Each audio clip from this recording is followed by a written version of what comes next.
Y'all, let's give it up one more time for the Kalfani drumming group, please. Ashe.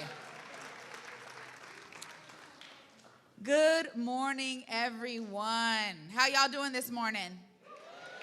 All right, that's a pretty good response, a little after 10 a.m. Thank y'all so much for coming. I'm your MC, Trey Holiday. I'm excited to be with y'all.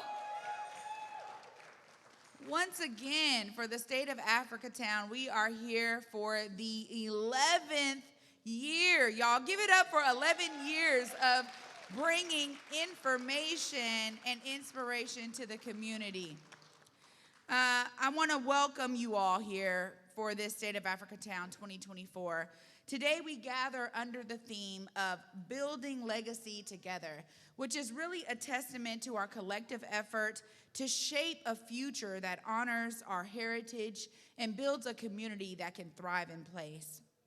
Every story that you hear today and every project that is shared is a step toward building that legacy. You know that the State of Africatown and all other events that we offer could not happen without you, the community. We want to continue to offer these free and low-cost events and gatherings to bring us all together with folks who are still here, folks who have been displaced, and folks who want to live and belong here. That's why we're asking for your help today. Throughout the program and in the building, you'll see messaging with opportunities to donate via a QR code. It's also on the website, and you can also donate in person. We need your help to join us in building a legacy for the next generations that can start today. I'm excited because when we think about legacy, we often think about the identity that we have held throughout this country and the African diaspora abroad. Many of us have understood the power that kind of comes from that when we think about the Black National Anthem. So before we get started today, I'm gonna check in the back, make sure we're ready for it, because we wanna start off right with the Black National Anthem. Y'all, give it up for Miss Josephine Howell.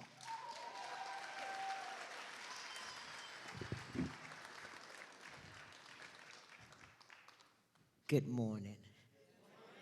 I ask that we all rise.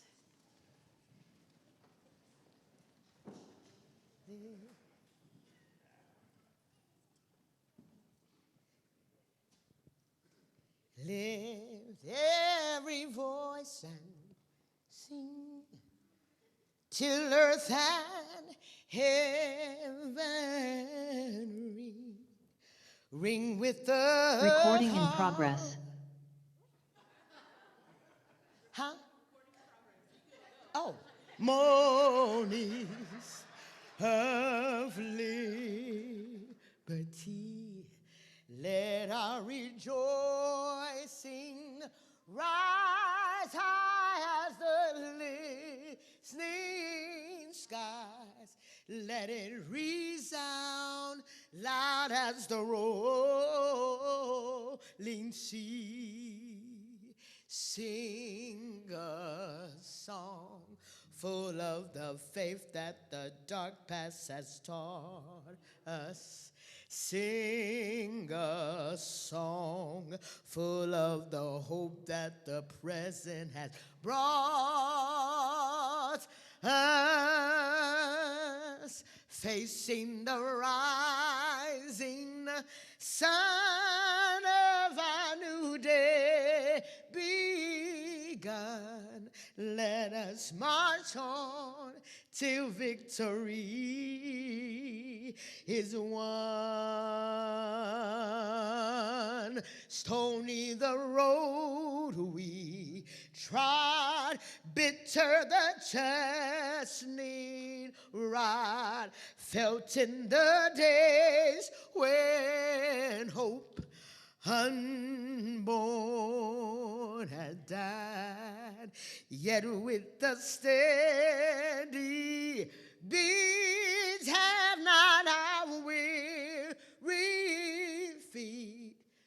come to the place for which our Father sighed, for we have come over a way that the tears have been watered.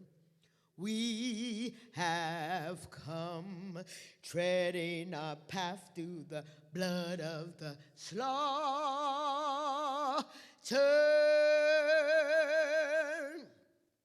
Out of the gloomy past till now we stand at last, where the bright gleams of our bright stars is cast. God of our weary years, God of our silent tears, thou who hast brought us thus far on our way, thou who hast by thy might led us into the light, keep us forever in the path we pray, lest our feet stray from the places, our God, where we met thee, lest our hearts, drunk with the wine of this world, we forget thee. Shadow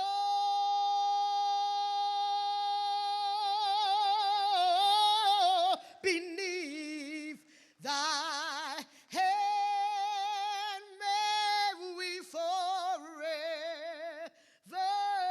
stand, true to our God, true to our native land. So let us march on till victory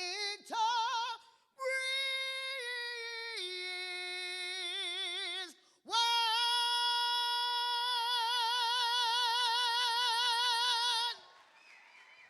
Oh my goodness. One more time for Miss Josephine Howell, y'all.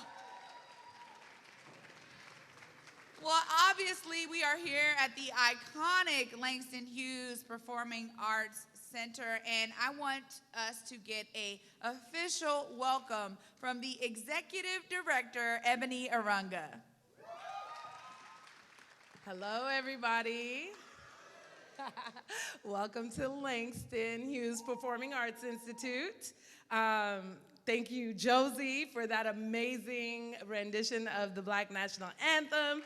I love all three verses. That is so special to me. You know, we often only sing the first verse, but all three verses, it means so much. So yes, my name is Ebony Arunga, and I am the Executive Director of Langston. Thank you. I'm new. And Langston is a nonprofit that is housed here in the historic Langston Hughes Performing Arts Institute, and we program this building with support from the City of Seattle, the Office of Arts and Culture, and the Langston Hughes Performing Arts Institute. We also partner with the Central District Forum for Arts and Ideas, who is also housed in this building. And so I just wanted to mention that and thank them for all their support. This year's theme of building our legacy together is on point because this building has a legacy of 51 years in our community. And so when you come here, you are coming home, and this is your home. This year for us at Langston is about liberation. And so we launched our liberation year in February, and I don't know how many of y'all came into the building, but it was lit. February was lit Black History Month for Langston. So y'all stay with us because right now we're doing a lot of classes. We have, what we got? Hold on, I wrote it down. We have Lindy Hop, so we're gonna be working with Hella Black Lindy Hop to bring Lindy Hop as a movement class for y'all. We have Healing African Drum classes for seniors, for youth, and for adults. We have 3 different classes, so please come through for that. We have Improv for All, which is just practicing improv. So those of y'all who are like, I wanna dibble and dabble in acting, that is a good place to start. And then we also have our grant writing day parties, which is happening right now with Tana Yasu, the grant writing goddess. All of our classes are either free or, you know, on a sliding scale, and really all of our programs tend to be that way, so never let the cost be the reason that you don't come. Every year we do our Seattle Black Film Festival, which is in its 21st year this year. So please come through for that. It was started, speaking of legacies, it was started by Jackie Moscow, who was the artistic director in this building for 15 years. And so we're really proud and grateful to be able to carry on her legacy. It was her along with Karen Toring, Zola Mumford, and several other people in our community. We are doing a play by Jordan Imani Keith called Uterine Files. It's like an Afrofuturism taking place. There's scenes that take place in the womb, and we're really talking about uterine fibroids in the Black community because Black women have the highest number of uterine fibroids. So that is coming up in May. In September, we're gonna be doing the Black Nerd Fest, which is gonna be, you know, STEM, STEAM. We're gonna be exploring cosplay. We're gonna be exploring comics, tabletop games, video games. We're gonna activate this whole building, so come through for that, and we're definitely looking to partner with Africatown and the William Gross Center as well for that. And then, let's see, what else? We got Real Youth, which is our young filmmakers program. We're also building out more youth programs because for those, how many of y'all could say you grew up in this building? By a show of hands. Yeah.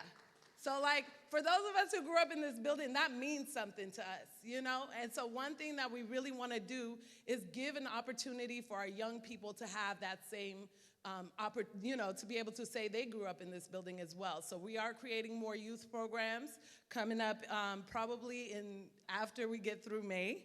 And then finally, hold on. I think I covered it all. Yeah.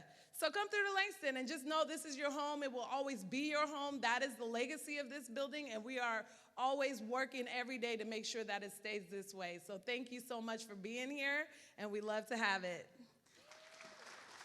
All right, y'all got the litany of all the great things happening here in this building.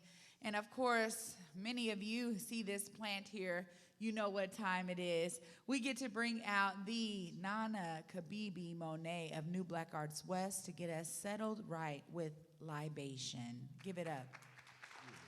Jambo. Karibu, meet you are very, very welcome. I'm Nana Kibibi, and I have been honored with the pleasure of giving libation. You know, Africa, once thought of as the dark continent, is now the place where man first received light. Africa, the beginning. You know, when I was a youngster, even a teenager, when we would talk about giving libation, I thought they were talking about our ancient ancestors, the royalty that used to reign over, you know, Africa. So I didn't know that they were talking about my actual relatives. I'm talking about my mother who has passed on, and my grandmother, and my great-grandmother, and my great-great-great-great-grandpeople. So I almost missed the boat, you know. I was thinking, well, when they're doing libations for our ancestors, you know, we appreciate them. We appreciate them for the pyramids and the mathematics and the, on and on, the beautiful, marvelous, godly things they did on this planet. I didn't know we were talking about our own relatives. So now when I read libation to you, and I say the word Ashe, I will then be giving it to you to welcome your ancestors. Ancestors, okay? Not ancient, but right now as well as ancient ancestors. The pouring of libations for the ancestor is a very important ritual. It is an ancient African teaching which is found in the Book of Ani of ancient Kemet, Egypt. To honor one's ancestors by pouring libations for father and mother who rest in the valley of the dark and deepest.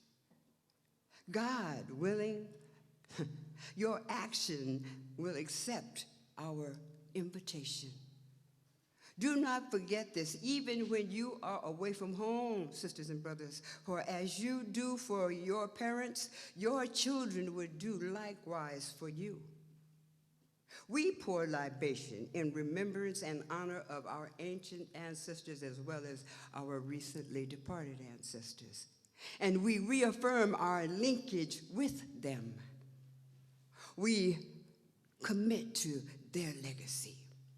For it is they who, through their love, labor, and struggle, laid the foundation for us, pushed our lives, our histories forward, and gave us basic principles by which we could live our lives in strength and dignity, in brotherhood and sisterhood, in freedom with confidence in the future. We call upon our ancestors, both far and near, fathers of our fathers and mothers of our mothers, to bear witness to our efforts here today. Yes, we pour libations to continue in the inspiration that they gave us, to the teaching of Ma'at, truth, justice, and harmony, balance, and order. In our relationship with the world and each other, Ashe, Ashe. Thank you. For those who know, when I say Ashe, you say Ashe, okay? Now, I haven't started the Asheing bringing of our people yet. That was a precursor to, so you would know. And thank you for those of you who repeated Ashe. My assistant here, she has graciously said that she would not only pour a libation, but bless it as well, because she is a priestess. So, baby girl, get ready, because when I say Ashe, I want you to say Ashe. And Ashe that you say will bring on your relatives to celebrate with us this great building, the great blessings that we have received from the great God we worship. So, here we go. It is in honor of our Creator and our ancestors, our children and their children to come after us, that we pour libation. Ashe. For the Creator and the various manifestations, for the Creator and the various manifestations of the Creator Spirit, we pour libation. Ashe.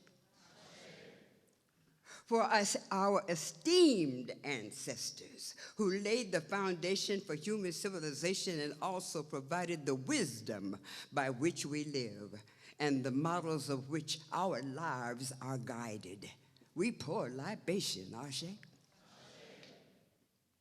For our esteemed ancestors who suffered the atrocities and horrors of our Ma'afa, of the Middle Passage and the slave plantations, for those who perished and for those who on the slave plantations worked, for those who perished and for those who suffered unimaginable indignations, brutality, and pain, yet demonstrated the various power of the Spirit against adversity by maintaining their human dignity no matter the cost. We pour libation, Ashe.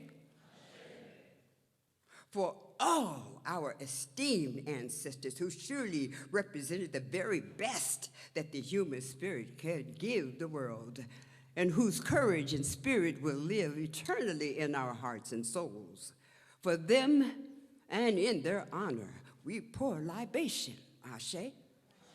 And finally, for our children and their children and future generations to come, that they too, in their time, will vindicate truth and justice from all adversities and continue to imprint upon the world the greatest virtues of humanity. We pour libation, Ashe. May we ever have eyes that see, ears that hear, hearts that love, and hands that help each other. May the variable spirit of the best of mankind encourage this occasion to reaffirm in each of us our humanity.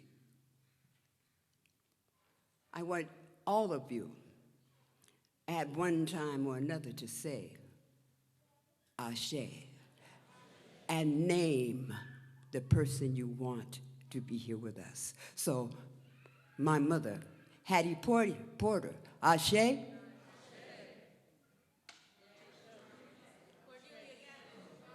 Ashe. Ashe. Ashe. Come on now. Surely you have relatives that you want to party with us. They've been looking forward to this day, don't you know?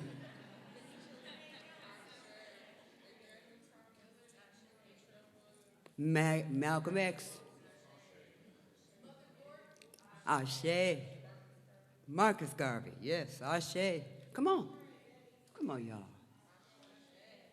Ashe, Ashe, Ashe. May the variable spirit of our best of mankind go this occasion to reaffirm in each other our humanity is done. Ashe, Ashe, Ashe. Y'all, this is an amazing event, and it would only be right that we get grounded in the history of this from someone who pours into this every single year. One of the amazing people who helped to begin this tradition in our community. Please, let's give it up for our former state representative, the Honorable Don Mason. So thank you. It is such an honor to stand here in front of you this 11th year. And yes, this legacy, and I love that term is in here, is about passing on. For the Black African-American African diaspora, it's also about regrowing an ecosystem. In just a few years ago, in 2019, the state legislature passed a bill, and in that bill, it described the decimation, the displacement, a lot of D's in there, destruction of the African-American community, actually named it as African-American, and the geographic area that encompasses what we call the Central District, which is, of course, our epicenter for the Black community in Seattle, King County. And I looked up ecosystem, and I compared it to Mount St. Helen. In the 80s, Mount St. Helens erupted, and in the 80s, our community erupted. We had gangs and crack cocaine and violence brought into our community to affect our children and impact our children. And as in with Mount St. Helens, all the organisms did not die, so it's coming back. And like our Black community, all of us were not destroyed, and we are coming back.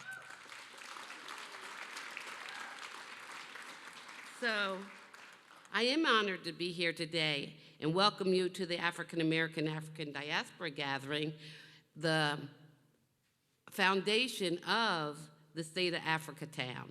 This was brought into being 11 years ago. I was on the transition team for one of our mayors, and he wanted listening opportunities with stakeholders, and I chose the African-American community as my stakeholders, as the stakeholders that I wanted to represent.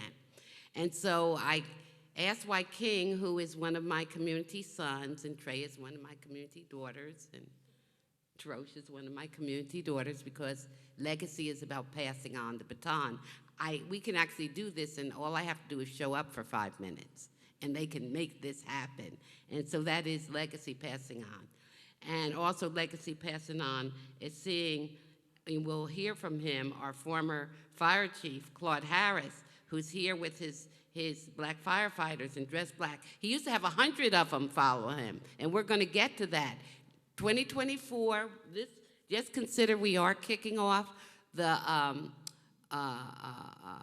recruitment of black firefighters. We're going to get that number back up, Chief. And we're going to get it back up. And we're going to start by making sure that, because it is about the children, the legacy, it's investing in our children's well-being and their future. So we're going to get them into the cadet programs. We can save our future, and we can sustain it. We are the answer, as we sit in this room, to prayers prayed by our ancestors hundreds of years ago. We're here. We're the heroes. We're still here. So is Adiam Emcee here in the room? Adiam, was she able to come? If not, it's okay. She is our deputy mayor. She works with our mayor, Bruce Howell. And I testified at the city council that our children need to be safe in Seattle. At 12th and Jackson, anyone who's driven by there, and we know our firefighters know about that corner, it's violence and drug use and behaviors that we definitely would not want normed for children. What I have said is that if Hollywood came and filled that location and turned it into a movie, it would be X-rated and our children wouldn't be able to see it. But yet we would expect our children to have to navigate that area every day to try to go to school. Summit Sierra School, a high school with majority black attendance, is sitting right there next to that. Children shouldn't have to leave school watching our firefighters and our medics, our EMTs, trying to bring someone back to life from an overdose of drugs. We don't want that behavior norm. So Adiam and I, we sat down, we put a round table together, Department of Transportation, and all those needed to be, and that corner is calmed now.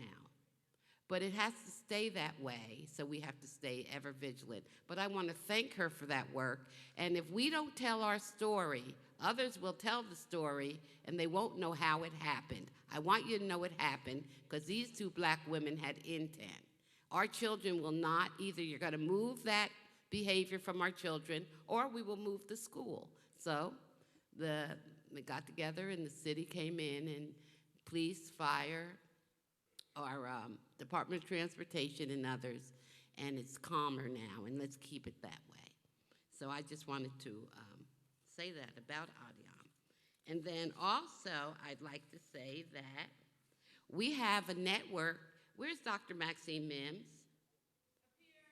She's up here. She is one of our elders of distinction, and we will also like to recognize Dr. Brooks. He's an elder of distinction, and you'll hear more about our elders of distinction, because it's a civilized society is known by how they take care of children and elders.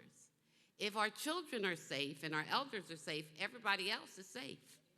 And it makes sense. And right now, with so many things happening in our city, if we take, as we showed at 12th and Jackson, if we make the children the priority, everybody else benefits. Duh. That seems to make sense to us in many populations that see children as important. And we will continue to make our children important and make sure they're educated.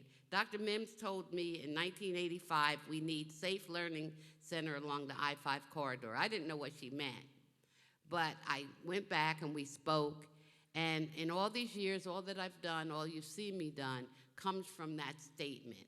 How do we make an environment safe for our children, and how do we get them educated? So we now have, from pre-K through college degree, graduate degree, a network of decolonized, pro-black, pro-indigenous, anti-racist, publicly funded school network.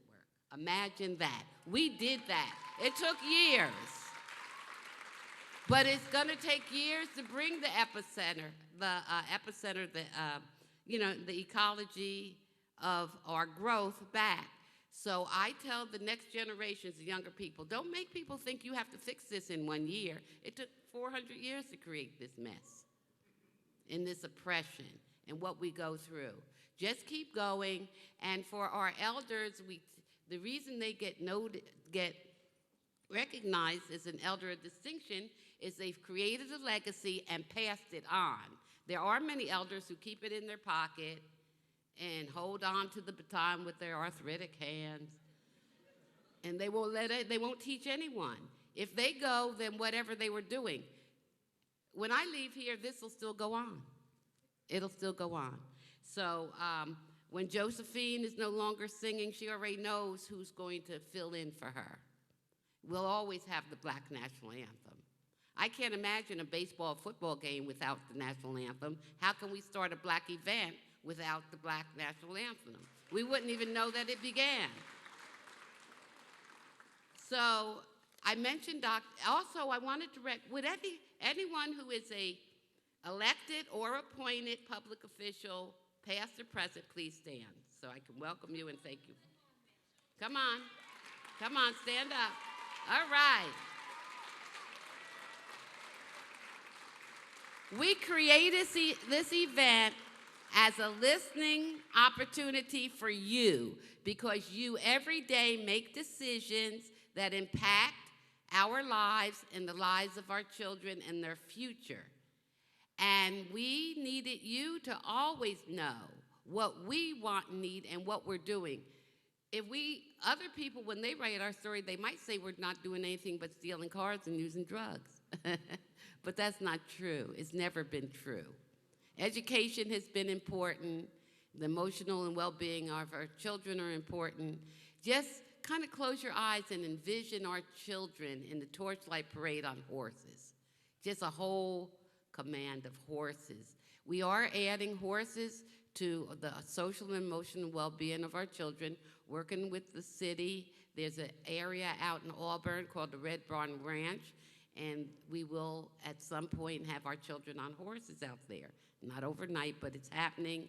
We're laying the ground for that to happen. So things are happening. The ecosystem is growing. It is coming back. One more thing I'm going to close with is that we work hard. We work hard to invest in our children. We work hard in passing things on. We work hard in bringing inspiration to not only Seattle and King County, but the nation. And as soon as we almost get there, it gets snatched from people who weren't even at the table. Right the other day, I had to write a letter to the legislature and tell them that money that came into a fund to restore the African American community after being jailed and the war on drugs and the money that's coming from cannabis is supposed to go into a community reinvestment fund. Now, the Department of Equity and Department of Commerce identified indigenous people and African Americans as those of the greatest impact. But now then someone sneaks an amendment in. That's why you need me to keep paying attention. So I had to write and say why these other groups didn't fill up our prisons. These other groups weren't even at the table to get the money. Now they want it. And so we have to keep working on this, and we will. We'll do it. So I have to leave here after these remarks. I'll be back for the reception because I'm going to the funeral for Honorable Representative Peggy Emcee, who was our first Black woman elected to the legislature. She passed away this last month, and they're funeralizing her today, and I want to respect that. So I'm going to duck out, and I'll duck back in. And I think that's mainly it. Oh, also, I always have to mention his name, Y. King Garrett. He is the star of the show. If this is the first time anyone's been to the State of Africatown presentation, you're in for a wonderful treat. He'll tell us all that we've been doing, what we're going to do, and see all these elected officials and public officials who make decisions. Dwayne's over there. He's the reason that we have this network of schools. He is funding our preschool over at First Place and all the other, and A for Apple, all our other preschools. And we, raise your hand. Education is the basis of our sustainability, and he's doing a great job. I always like to call him out. And then when we're in a room together by myself, I just talk to him real hard about what we need to do. But publicly, I just say, no, he's doing a great job, and thank you for that. And is that Tanya? Oh, stand up. Tanya is she did such a great job getting herself onto the city council. I was kind of known as the key endorser, but we're going to make her work really hard for us also. No problem. So with that, I'm going to say thank you for coming, and I'll be back. We want to bring up Miss Emijah Smith to give us some history on the Black Community Impact Alliance. Thank you, everyone. Emijah Smith, born and raised here. I just want to say really briefly, the Black Community Impact Alliance is an organization that consists of nonprofits and businesses that support and invest in the historical excluded Black community all across the Washington, but particularly Western Washington state. I just want to read really briefly. Oh, I want to highlight that it's our 10th year. We're going to be celebrating. You're going to get more information.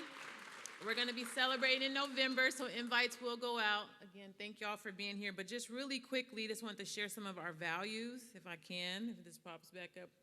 So the Black Community Impact Alliance is a group of cooperating organizations serving the Black community in Western Washington. We make sure that our taxpayer-funded initiatives and organizations that receive government money work in the Black community, and is actually doing the work to better the lives of Black children and Black families, and particularly those low income and the working poor. Our scope includes all elements impacting the well-being of the Black community, such as health, education, jobs, housing, technology, safety, art, criminal justice, economic development, and the environment. Like, there should be no stone untouched when it comes to how we're trying to support our community, invest in our community. We strive to assist the Black community in creating and owning their future by educating themselves on how to access and manage resources in the health, education, workforce, business, creation, and housing. I want to shout out to Ms. Evelyn Allen, who should be sharing about our Elder of Distinction, who has been really leading the way through this opportunity for us in the Black Community Impact Alliance. And I also just want to highlight some of the businesses and organizations. We have CCS Village Spirit Center. We have the Central Area Development Association, Africatown Preservation and Development Association, Africatown Community Land Trust, Colorful Communities LLC, SU Center for Community Engagement, Outside Think, Fame Equity Alliance of Washington, Black Dot, Tubman Health, Curtis Calhoun's LLC, coaching and consulting. So those are just a few of those who are holding us down, who are supporting our community overall. And I just want to say thank you, and be looking out for our invitation to celebrate. Thank you. All right, we heard about someone who has been so impactful in our communities, and now we want to present to you the Elder of Distinction Award. Giving it up for Miss Evelyn Allen. Well, good morning. I just want to say that as the convener of the Black Community Impact Alliance, we have been honored for the last 10 years to give this Elders of Distinction Award here at the state of Africatown. And it is important to me and to us to always honor our elders, because they are very important to the success of our community, to the success of our families, because they carry our history. They set the foundation. They make sure that we are grounded and able to move forward.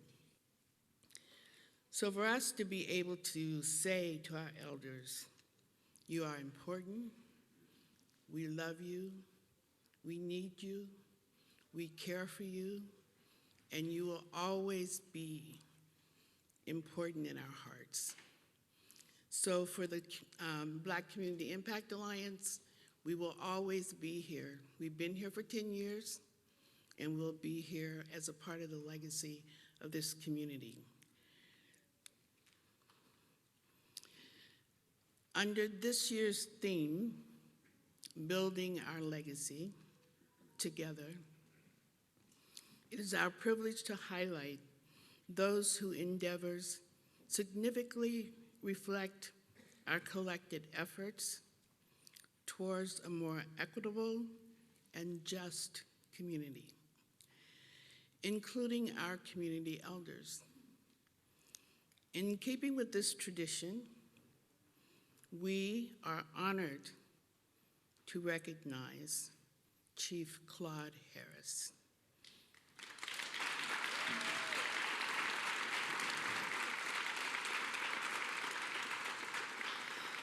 He is this year's Elder of Distinction.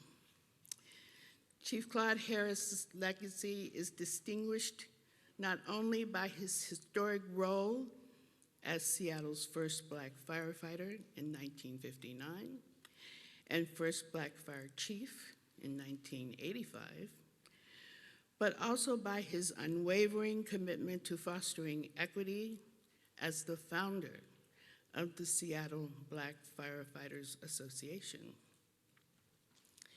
His 40-year tenure as firefighter-in-chief was marked by groundbreaking achievements in advancing the representation and success of Black firefighters in a profession where they had been historically grossly underrepresented.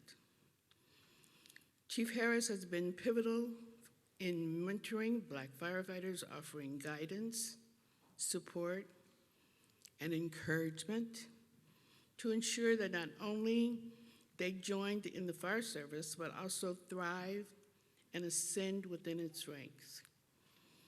Chief Harris's efforts to provide equitable opportunities to other Blacks in the field provided the necessary open doors for those who would undoubtedly follow in his footsteps. In a recent article in the Seattle Medium, Chief Harris shares, "I am most proud of those Black firefighters I have been able to recruit, counsel, mentor, and ones I was able to motivate to take the exams." And I just want to share that I have a personal experience with his efforts. There was a member of my family who was a part of the first Black affirmative action class of the fire department who took those exams, and every one of those exams until he became a battalion chief and remained a battalion chief until he retired. And I was also honored too to be recruited to be a part of the Public Safety Civil Service Commission that gave the tests for police officers and firefighters. So was intimately involved with some of those tests that was given to the firefighters. Chief Harris's leadership extended beyond the fire department. His advocacy for social justice and his active engagement in community initiatives made him a respected figure, of course, in the Seattle's Black community and beyond. By breaking barriers and challenging the status quo, Chief Harris has inspired countless individuals to pursue aspirations in public service and advocacy, meaningful change within the field that remains limited in its ability to provide equitable access to career seekers from the Black community. It is my honor to present to you, Chief Harris, the 1923 Elders of Distinction Award.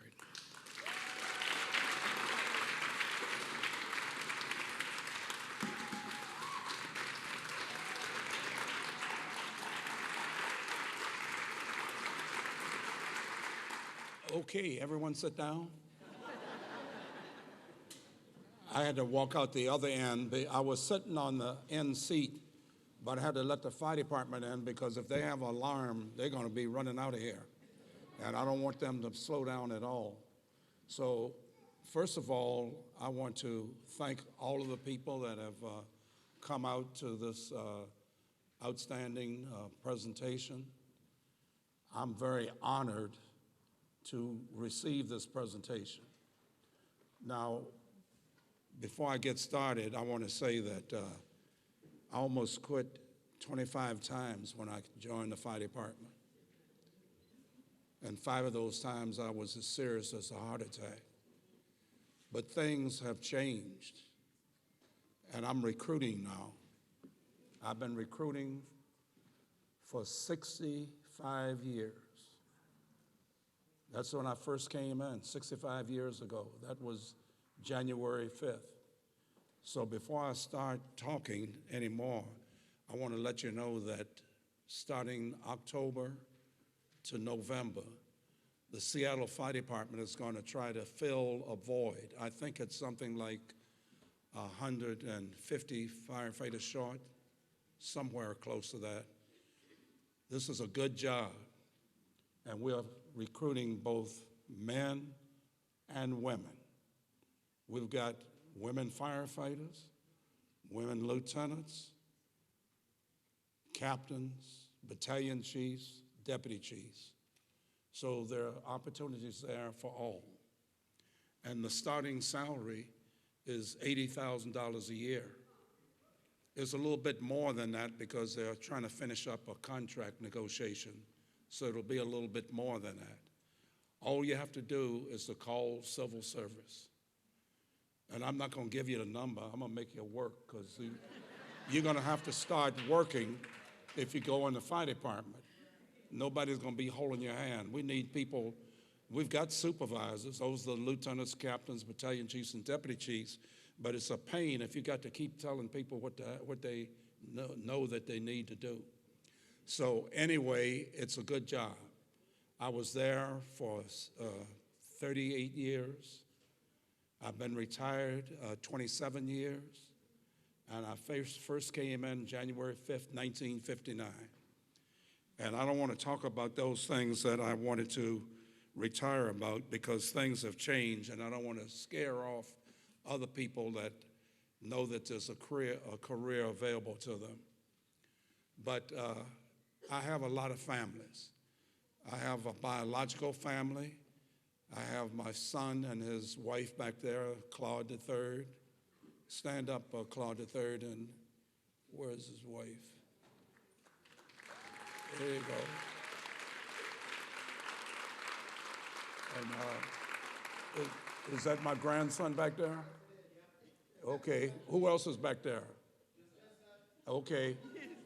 And then I have my daughter sitting here, JoJo Woods. Stand up, JoJo. They look out for me.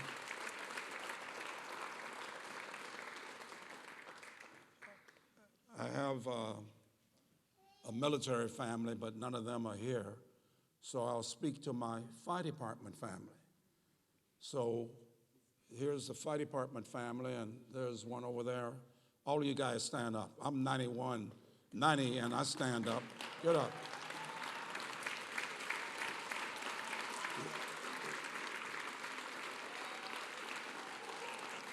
Okay, you can sit back down.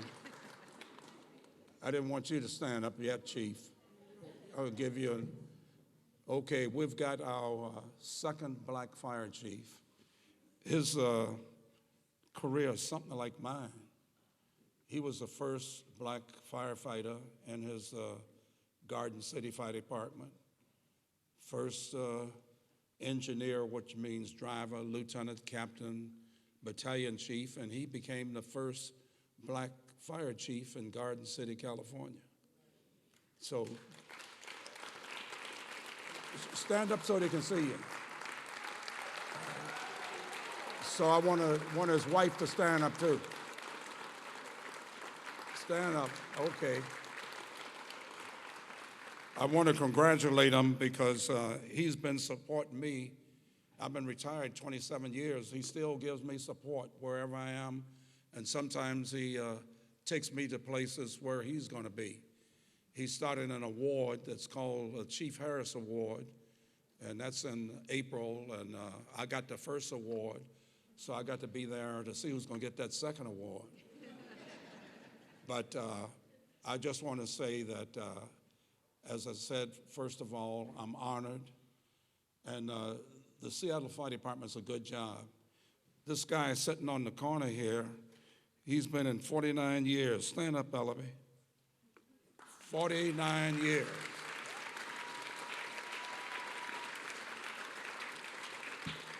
So the fire department is one of the few careers still left. So if you want a good job, and if you're serious about helping other people, that's what the fire department is for. We help other people, whether it's the fire department putting out fires, or all of us as firefighters have taken EMT, emergency training. We have the paramedics. We've got the, I fell off a ladder when I was 16. I never knew I was going to be a firefighter. I broke my arm.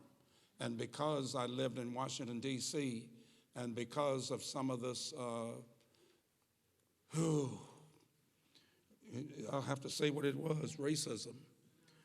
There was only one person at Casualty Hospital that would work on a black person. And my mother worked for the government, and they wouldn't set my arm until my mother came, and she had problems getting off of her job. So the guy that works on black folks, he set my arm in a sling, gave me a needle and some tablets, and I was up all night long. They couldn't fix my arm until the next day.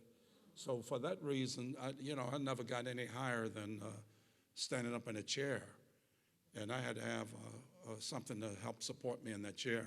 I just wanted to pass that by you. But I've been in the fire department. I've taught, we used to have what we call, what's that ladder with the hook on it? What was that ladder?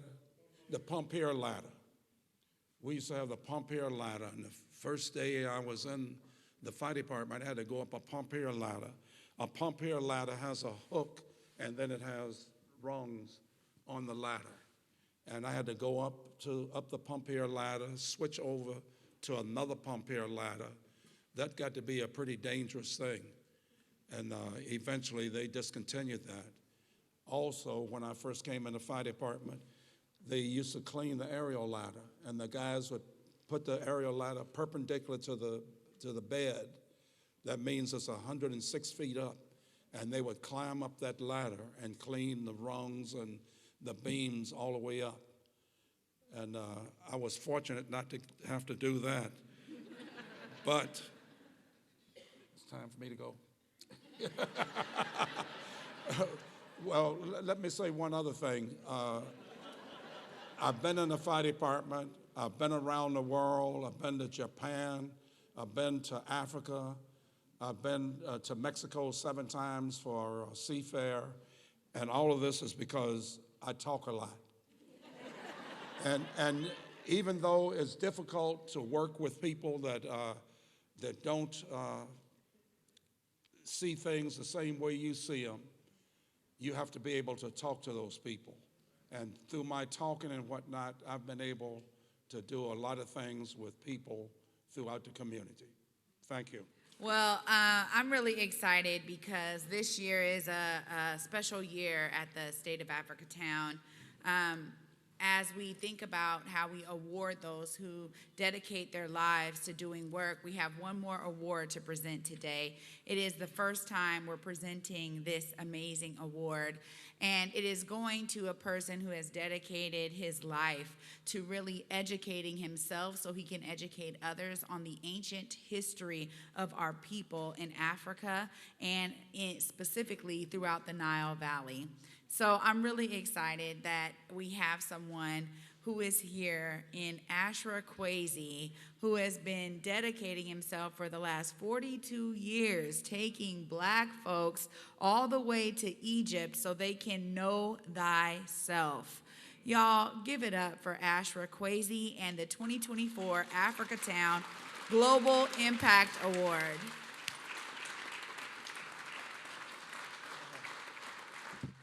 Thank you. In the language of Kiswahili, I want to say asante sana. I wasn't expecting this with so many distinguished guests.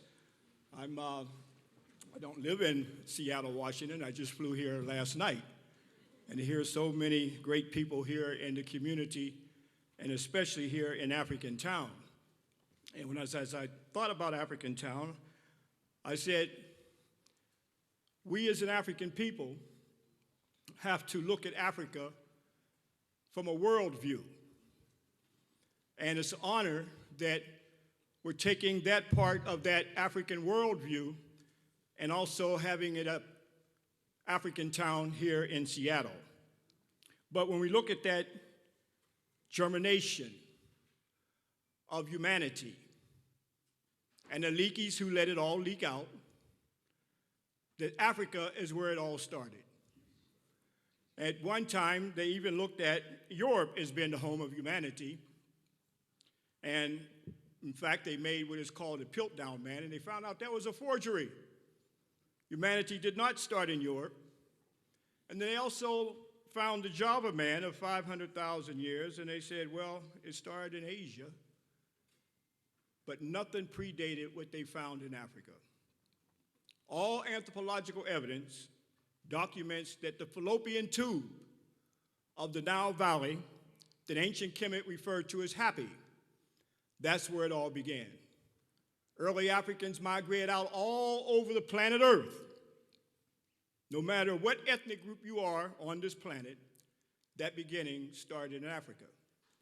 And without Africa, we would not have humanity on the planet Earth. So those who do not honor Africatown, you're not even honoring yourself, because you would not be here if it was not for Africa. So it's a great honor. And for many, many years, I did not know that I would make this journey, but I had to take the longest journey in my life. And that was the journey into myself. I had to open up an African ancestral genetic memory bank, because in my early years, it was coded with all type of negativity that came from a system of racism and white supremacy. And after I unlocked that ancestral genetic memory bank, I met a man named Dr. Josephine. As a young man, as a student at Long Beach State, he gave a lecture on African history and African spirituality. And I stopped him, I said, can you prove what you said here today?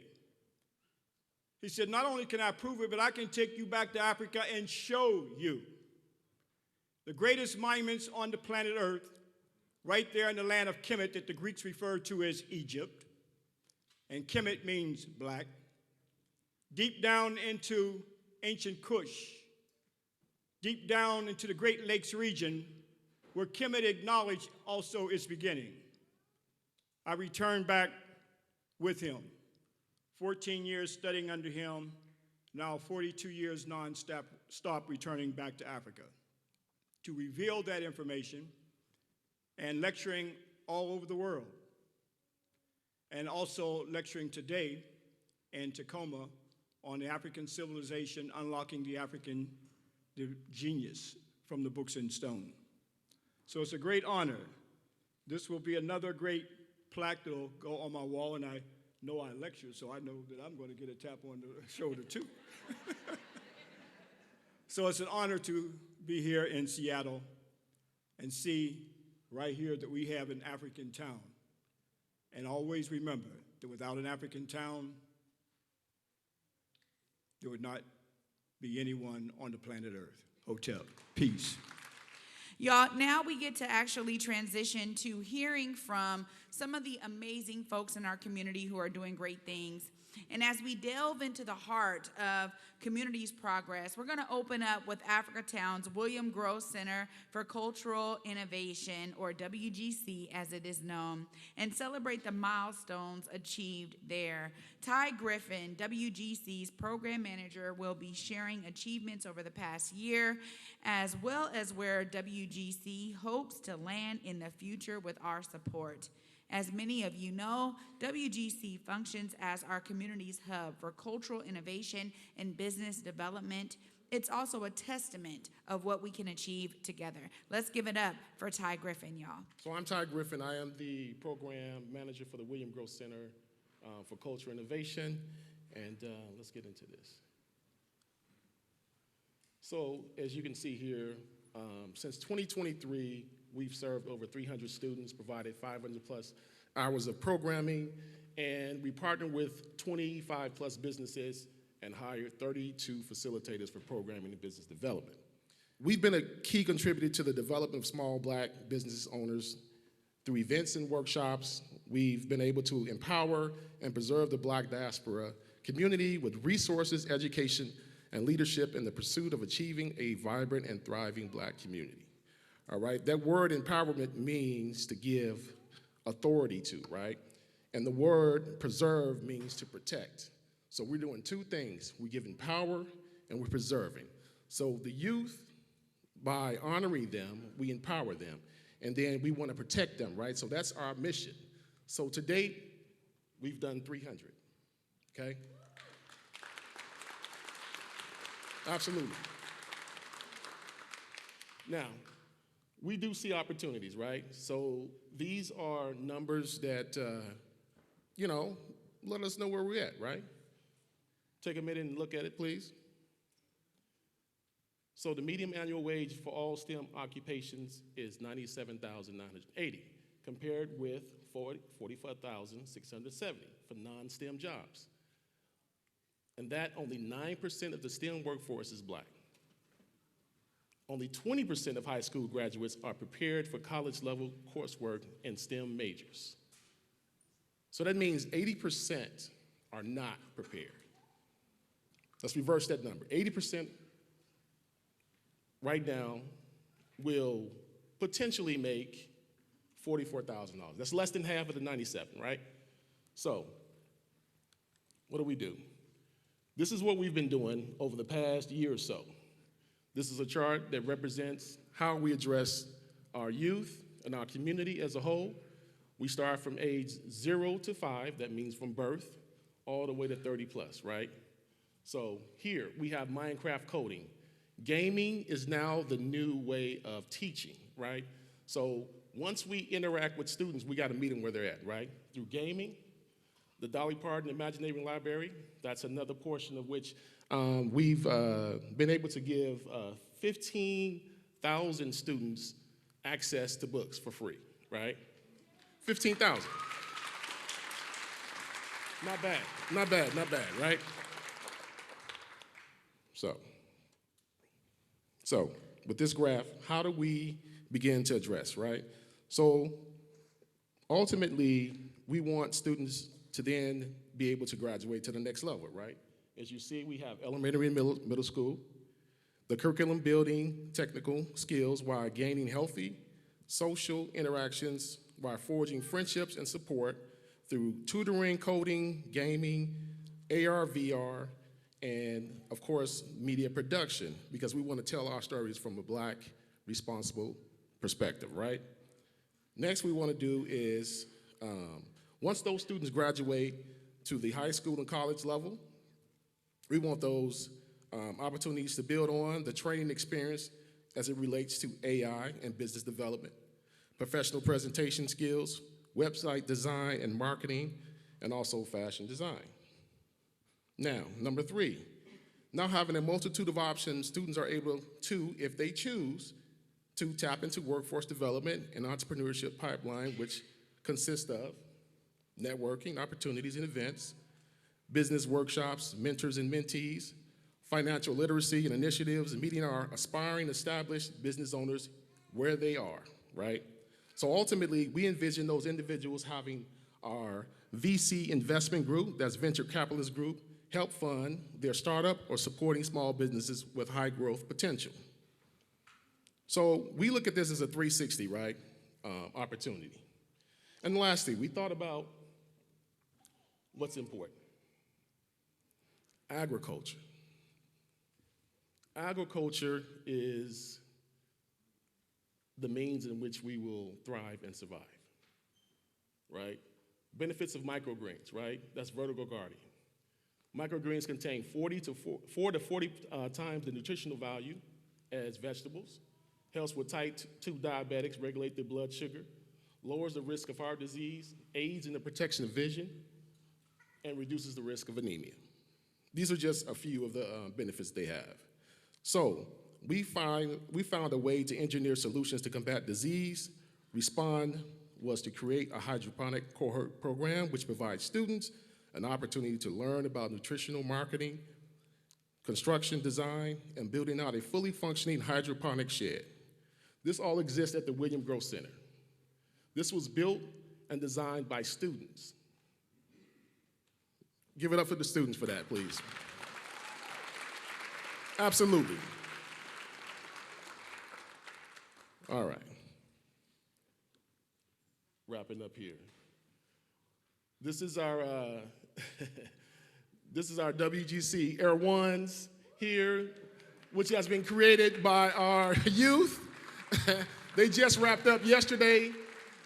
It's a, as you can tell, there's a design team for fashion, coding, extended reality, HR, VR, and business development team. So all these teams were separate classes, and at the end of the last week, they all came together for a culminating event, and they've created this technology shoe. This shoe actually can sense the weather, it tracks your steps, and they were able to do this and market it, and there's a website that they're gonna present to. This is how you make change, right? This is how you invest in your community, right? You make it happen yourself. We have the resources, we have the brilliant minds of our youth, and all we're asking is that you lean in, right? We need your talents, we need your support. Your financial support will also help. We don't charge them anything. We feed them every day. All classes are free, 100%. Okay? So with that, I would love for you guys to just to gaze at this. These are moments, historical moments. Africatown Plaza, William Growth Center, fashion design, the youth, technology. Look at that, innovation. Of course, Joaquin. He's in everything, right? All right, again, this is one way to give, but we ask if you can't give, we ask that you give your time, your energy, and your knowledge, because we need you. Without you, this does not work. That's it for me, but what I want to do is introduce our next speaker. He is Cal Johnson. He is a PhD student from the University of Washington Computer Science Department, and he actually runs a lot of our coding. And Kyle, come on up. I wanted to start by saying I'm a part of VELA, which stands for Vision for Engineering, Literacy, and Access.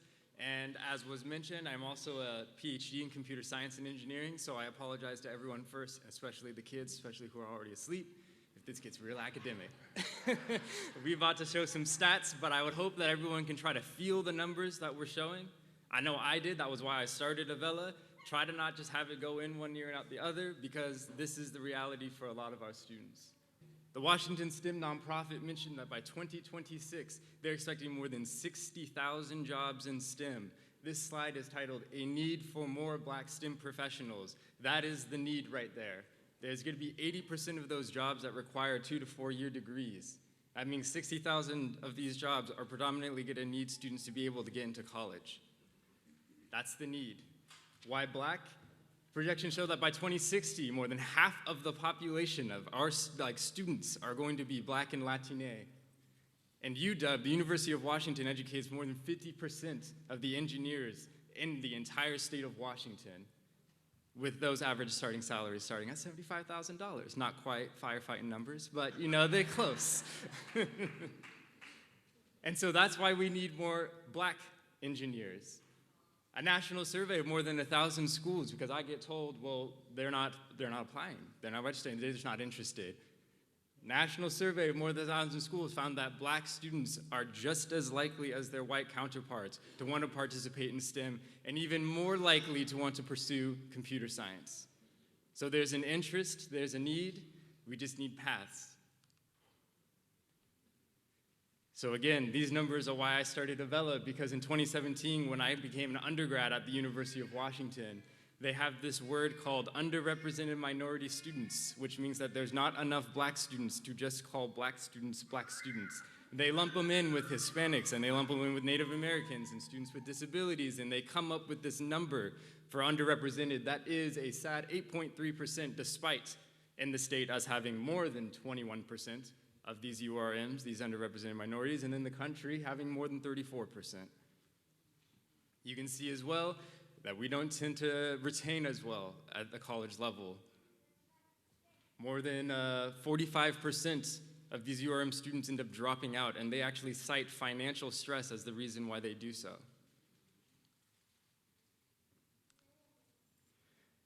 And so again, I dive into the numbers. This may seem old, especially for some of y'all. 2014 is a long time ago. So I asked the College of Engineering how many students applied to their program this year, and it was 2,000. I asked how many black students applied, and it was 20. Only 10 of those students got accepted.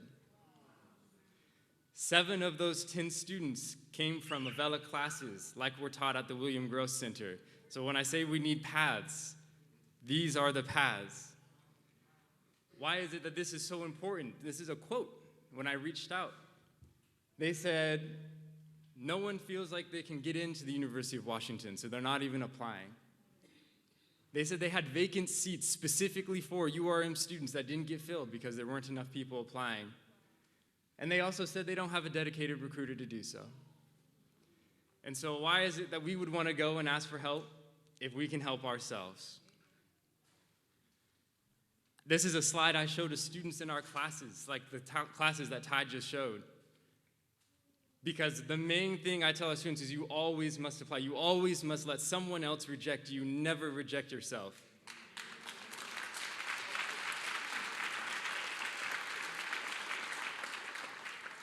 I always show this brother because he got more than $9 million in scholarships, which should have funded about 1,000 different students, but because we weren't applying, there was nowhere else to put it.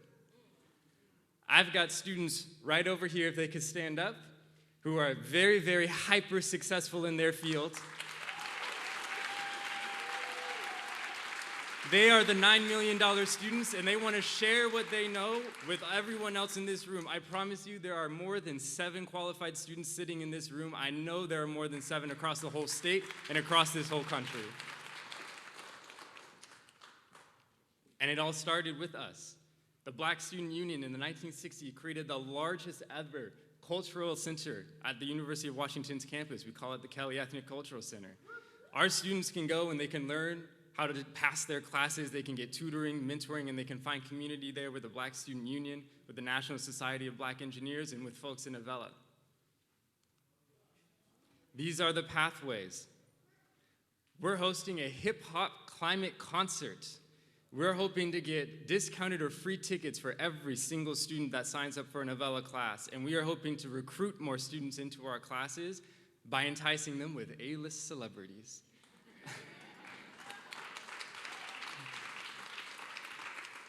I said discounted or free because we are looking for sponsors.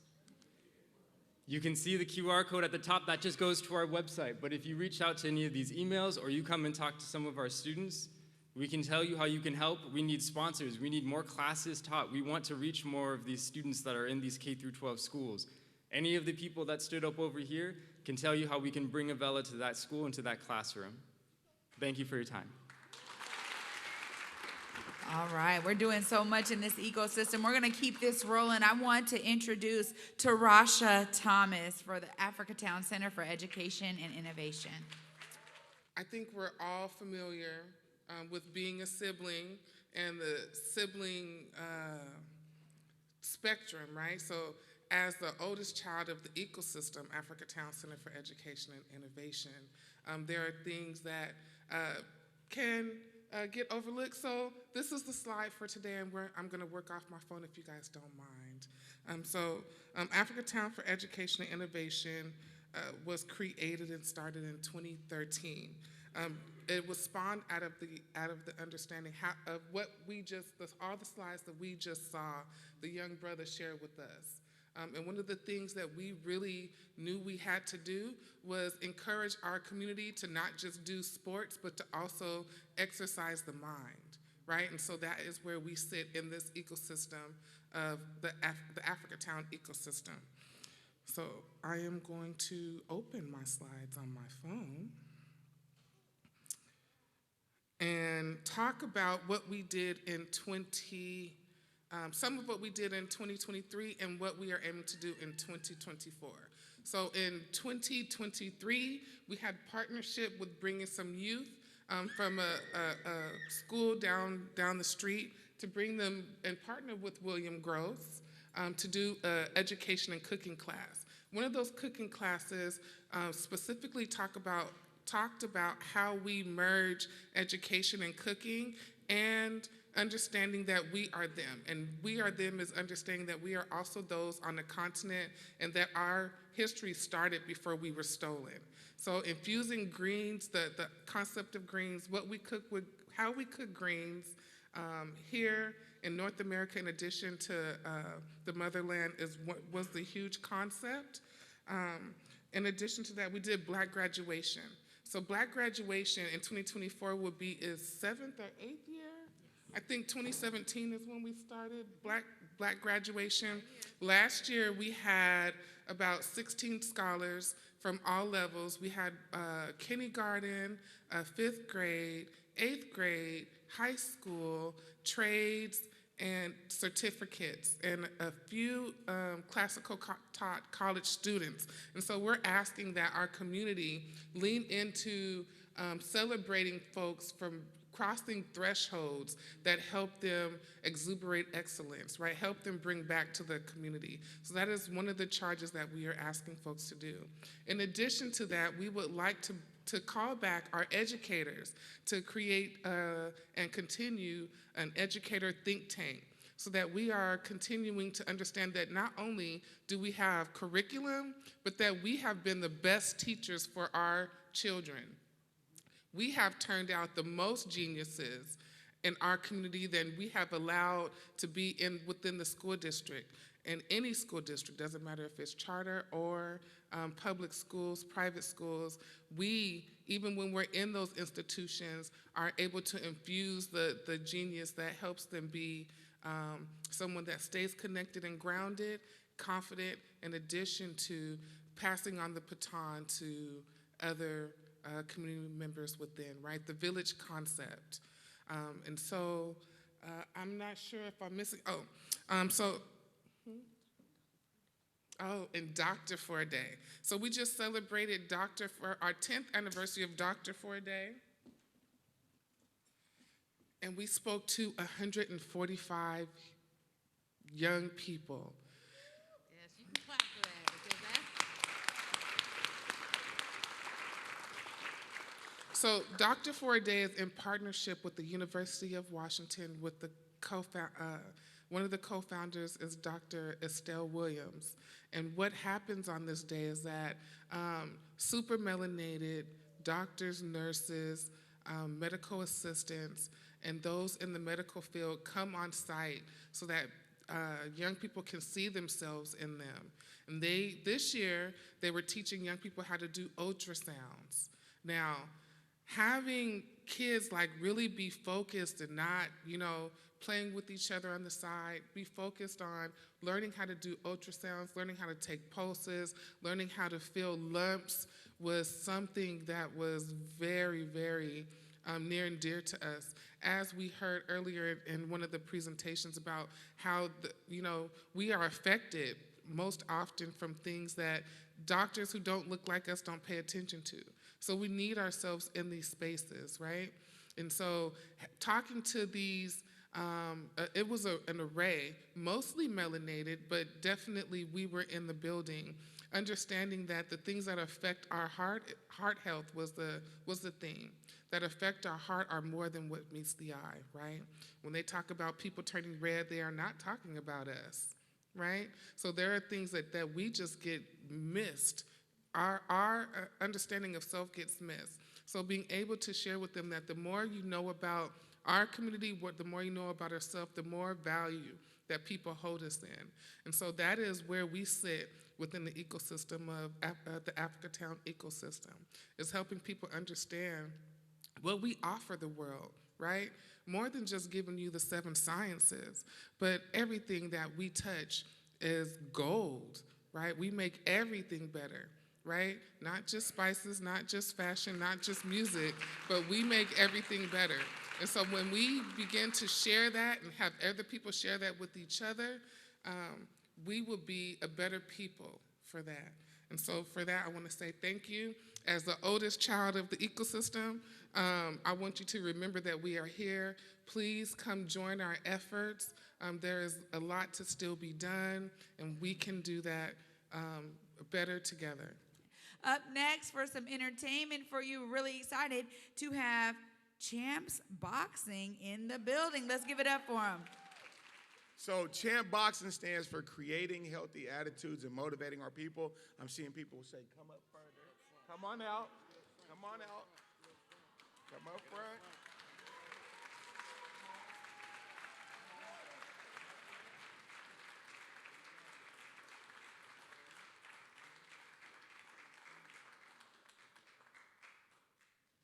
And it was birthed in an abandoned room at Rainier Beach High School. So it started with us clearing out a bunch of junk and debris and just believing in our young people. We dare to call them champions, not just in the ring, but out of the ring, because they're champions of our community. And words are really important. They're really powerful. So we're really clear when we write about them, when we talk about our kids, we don't call them at risk. We don't call them high risk. We call them good seed. Opportunity youth. These are kids that need the opportunity. They deserve the opportunity for us to sow in, and we dare to call them great. I want to highlight Drayvon, Kelly Jr., Deuce the Truth, Jaden Stowers, a lot of power, and Uric Big U Thomas. These guys are on their way to Junior Olympics in June. So in only 6 months of fighting, they're on their way to Junior Olympics. And I'm not just saying it because I like these guys, but they got world talent and world champion written all on them. So when you see them, encourage them. I didn't know that White King wanted a demonstration. We would buy some mitts and did something. I thought he just wanted to talk about them. But that's it. You know, that's the program. We're in South Seattle, Rainier Beach High School area, 9460 Rainier Avenue, right across from Sewer Park Deli. If y'all be going by to get some chicken, you know exactly where we're at. And, which one? Oh, thank you. Every Tuesday and Wednesday, we have a class from 5:30 to about 6:37. It starts with boxing. We play our rendition of Simon Says. We call it Boxer Says, when the kids will go, Boxer Says 1, 2, 3, 2, and then the other kids will respond. It always ends with a circle of encouragement where each young person is saying something they're proud of or someone they're proud of, and we clap it up for them twice. And I think I talked enough. I want each kid to just come up here and say something you're proud of, and someone you're proud of, and then you all will go 2 claps. Let's try it right now. 2 claps. 2 claps. All right. Let's start with Deuce. Deuce the Truth. Come on, Deuce. Something to someone you're proud of. Someone I'm proud of is my coach Kev, because he always helps me during the hard times, and he warms me up before my boxing matches and make me feel like I could be myself at where I am. 2 claps. 2 claps. Jaden, because you tried to volunteer Kev, come up here, Jaden. There it is. Something or someone you're proud of. I'm proud of, who am I proud of? I'm proud of Uric and Deuce. You know, they always keep me pushing, and we're all going to Junior Olympics. Yes, say your name. Oh, Jaden Stowers. 2 claps. 2 claps. Kev. I'm not a boxer. I'm just, a part of the group. So I be here to support, and I'm proud of Coach Kev because he's working hard every day. He's there. He's taking time out of his day to come and, support the youth and make sure all the kids are good. And he always has a good attitude, even when he got a lot of hard stuff going on outside the gym. And that's really inspirational because, there be a lot of things going on right now in this crazy world. So he always keeps a smile on his face, and that makes me smile. So proud of him. My oldest baby, love my son. 2 claps. 2 claps. You, big you. Come on, you. Say your name. Say your name. My name's Yurik Thomas, and one thing I'm proud of is my Big parents. you! I'm proud of my parents because they sacrificed their time to bring me to the gym even though they're tired. 2 claps. 2 claps. Favor? Come on, baby. Say your name. My name is Favor, and who I'm proud of is Faith for working hard. That's good. 2 claps. 2 claps. And I'm proud of Favor. She just got back from California doing the gymnastics. That's the next Simone Biles, y'all. Faith, come on.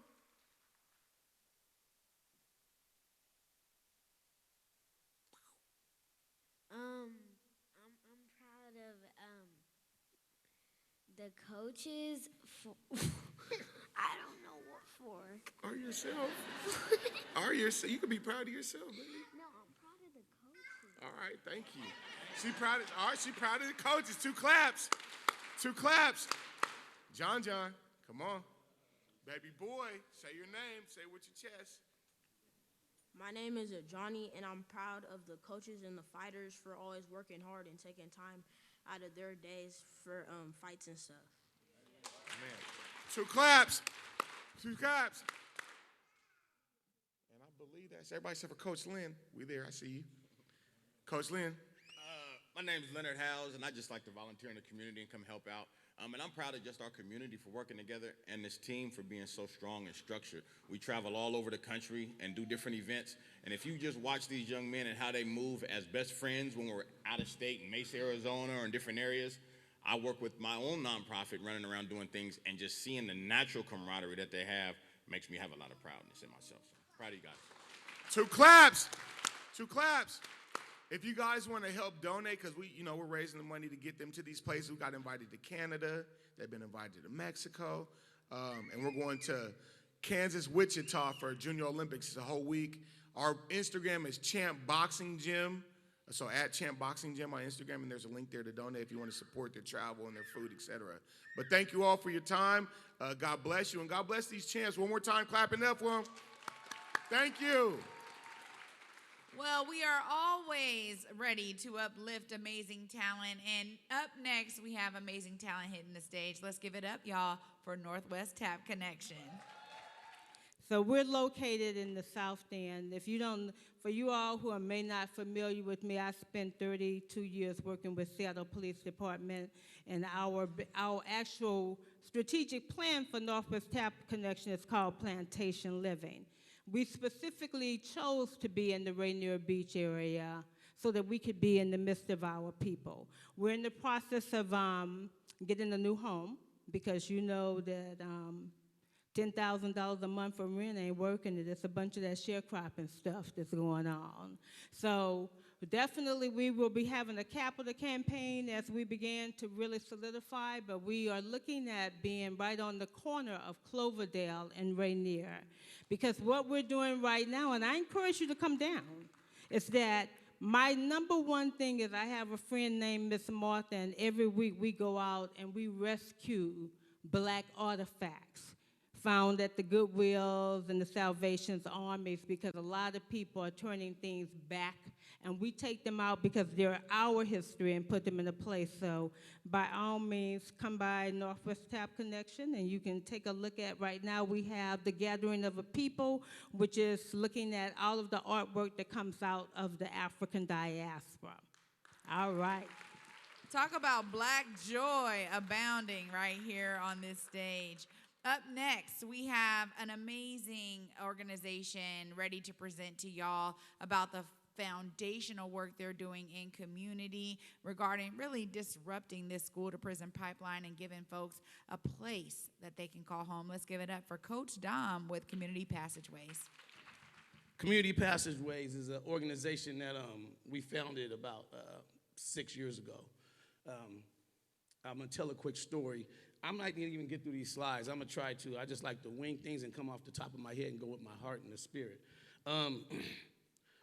One of our first office spaces is on Rainier Avenue, down by the Rainier Beach area, right? And so I was one of the co-founders of an organization called Choose 180 back then. I was a director then. We were doing misdemeanor diversion in the court system. We had diverted over 3,000 misdemeanors out of the system for you juveniles. While we were doing that, I was still seeing a high level of violence in our community. Our young people were going to prison for felony charges, and gunplay was at a high level. It's about 2015, 2016. One day, I'm a coach. I coach football, track, all this stuff I was doing. I was on my way to go coach one of my teams in the middle afternoon. Now, that whole week, it was 7 days that week, 5 people were shot in 7 days in a 2-block radius on Rainier Avenue that year, that week, and right outside my office. I'm leaving out to go to my practice, and I see a bunch of fire trucks and aid cars down the street, yellow tape. I turn around and go down there. There's a 15-year-old that was murdered right off the side of the street, drive-by shooting. And that's when I said, I got to do something different. I can't just do misdemeanor diversion. We have to get to these kids that got these guns. We have to get to the community that are being victims of the criminal justice system. And so that's how Community Passageways came to light. I started it to be a felony diversion program. And it took me a lot of pushing, a lot of presentations, a lot of agitating. But over a year, I finally got the prosecuting attorney's office to open their door and open their mind, and some defense attorneys and some judges to open their minds to what felony diversion can look like. Until this day, we've diverted over 400 plus years of prison and jail time off the table for people in our community.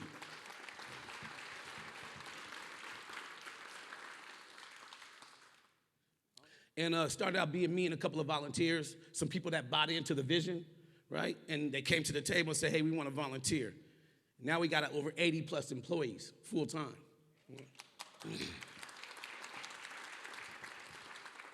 We have 3 office spaces, and we have a service center up the street on 23rd and Jackson, right in the little promenade where the old Starbucks used to be, where Black Coffee is now, where Walgreens is. And we've been doing a lot of different events, but our service center is open every day. We do safe passage for our kids back and forth to school in the morning at Washington Middle School. And now we have a team over at Garfield High School. And what we're doing is making sure that these kids before school and after school, number one, are getting fed so they can come get their snacks in the morning, healthy snacks from us in the morning and healthy snacks after school. And then besides that, we're there at the school and in some of the schools, we're in 4 or 5 schools at this point, where we're doing safety and de-escalation, and we're doing student and family support. We're also doing events, like you've seen our teams out here walking around up and down the streets. And if you live in the CD, you see our teams moving around in the bright green neon shirts and hoodies and coats. And so they're out here making moves. And we have a critical incident response team where when there's a shooting that fits in our demographic of young people, we show up to the scene of a shooting and make sure that we can gather data and intel so that we can use it to go de-escalate retaliation and also do family supports, right?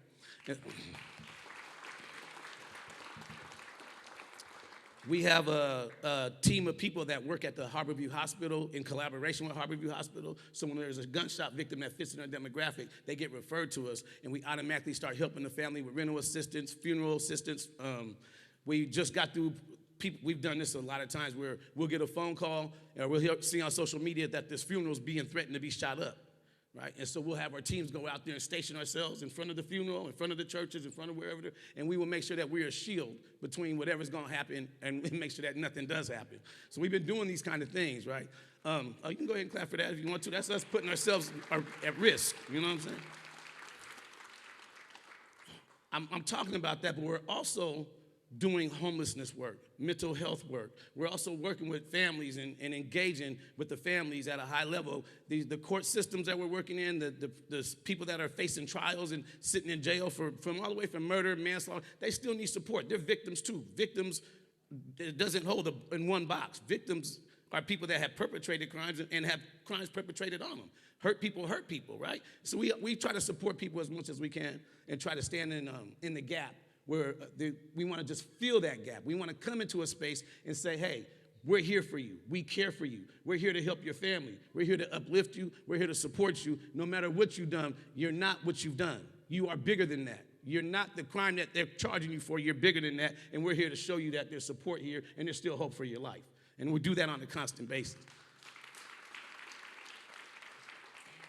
I want to say Community Passageways, we didn't build that to become a program or an organization. This is a legacy that we're building. We're building a system within a system. We want to break the prison industrial complex. We want to break the school to prison pipeline. We want to break all these structures. We want to build economic structures. I have about 5 businesses I started. My goal is to employ 500 black people in our community is my goal. Right now I got about 150 employees or so, right? And at this time, all the employees that work at Community Passageways have a $100,000 life insurance policy because I do not want us using GoFundMe as a life insurance policy anymore. I'm tired of seeing that. So we're trying to step in the gap economically, politically, and socially. We're trying to change the mindsets of the young people and families that we work with to say that we have power. We do have power. We touch so much money every year. We are our own economy. We are our own job builders. Right? We produce more than any other ethnicity in the nation. We have that. How do we tap into that? We got to quit letting our enemies educate our kids. We got to quit letting our enemies educate our kids. The reason why we're in this position and our kids are killing each other is because this nation was built on violence. And then they give us organizations a few $1,000s or a couple $1 million and tell us go fix it in 12 months. The same thing that they perpetrate. They perpetrated all the violence on us for so many decades, right? And then they tell us to go solve the problem that they perpetrated on us, right? And I'm telling my kids now, we have Stockholm Syndrome. They're like, what is that? We've taken on the identities of our enemies. And now we're committing the crimes that they committed on us. So how do we pull our kids out of that mindset? We have to re-indoctrinate them. We're building a youth achievement center. I'm working with Africatown. I'm so proud of Africatown. These guys are doing amazing work. I'm so proud to be a partner of them. But we're building a youth achievement center. In our youth achievement center, we will be educating our children. Our children will be able to live there. We'll be able to house up to 76 to 100 youth and young adults. We'll have classrooms, computer labs, greenhouses. And we got to quit letting our kids eat this poison food also. We're going to be growing our own food. We're going to do horticulture. We're going to have culinary art kitchen. We're going to do the whole nine. Kids will be certified and be able to get any kind of education that they want, go down any career path they want to go down, and also live in a safe environment and be structured every day, have a schedule every day. We have to re-indoctrinate our children to know that they are great, that they are kings and queens, and that they have power, and that our community has power, right? So I'm going to say just like this. I'm stopping right now. Thank you for having me here. I appreciate y'all. And I'm so proud to see what we're seeing today. This is awesome to see these organizations doing what they're doing. Thank you. Thank you so much, Coach Dom, for all the hard work. Up next, we actually get to hear now from some folks who are making sure that our babies are born in a healthy state. Let's give it up for Black Mamas Collective. Thank you. Okay. I am the daughter of Felice, who is the daughter of Emijah, who is the daughter of Cordelia. And Cordelia was a woman who healed her family with plants and herbs from her garden, and she attended births in her community. And I carry forward that legacy. I'm really grateful to share my presentation with my sister in community, Jasmine Williams. I am so grateful. I extend deep gratitude to the Africatown organization and all the folks that work there.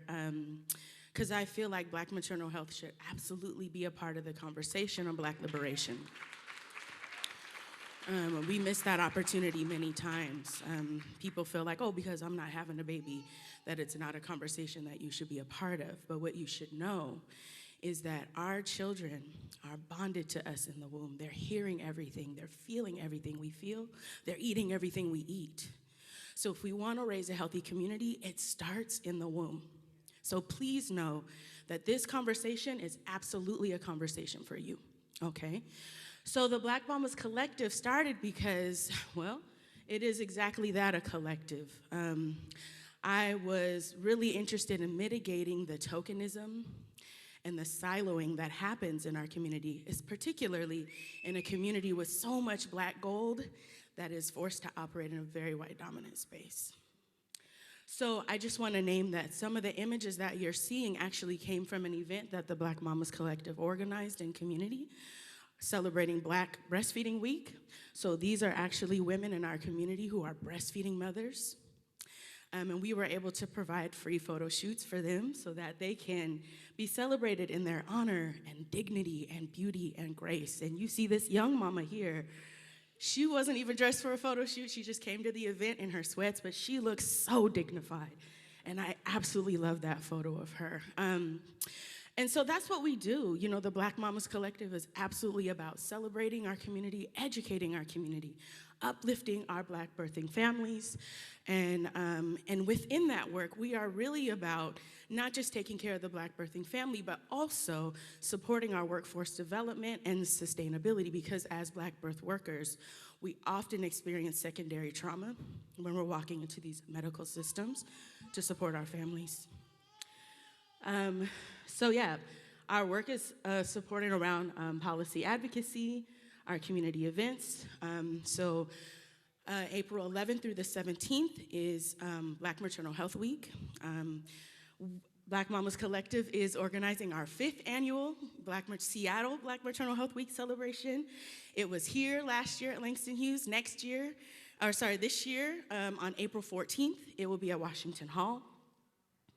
And we also provide consultation. I get the opportunity to work at every level of government and with other community-based organizations to help them figure out the best ways to strategize and organize around how to serve our families best. So as you can see, we have 17 partner organizations that are a part of the collective that we actively commune with and organize with.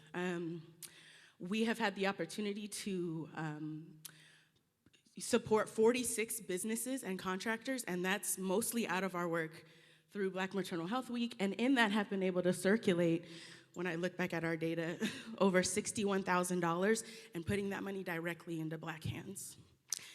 So yeah, so this is some photos of some of the ladies we organize with, and with that, thank you. I see you. I'm gonna pass the mic to my sister in community, Jasmine Williams. Come on, thank you. Thank you all. I was trying to make sure I wasn't gonna repeat a lot of what Rokia was saying, because she is always on point with everything, and I just love and appreciate her, but also all the work that we've been doing in community with each other, but also other organizations, not just in King County, but throughout our state, because we definitely recognize that the aggressive gentrification has definitely pushed us out in different areas. So we really try to make sure that all the Black families that we come in contact with get served and have the support that they need. But just to give y'all a little history about Blackberry, I started off as a solo practice. And it was mainly started because of the firsthand trauma and harm that I experienced. Almost losing my life through my first pregnancy, and then almost losing my second baby, which these are both of my beautiful daughters when they were first born.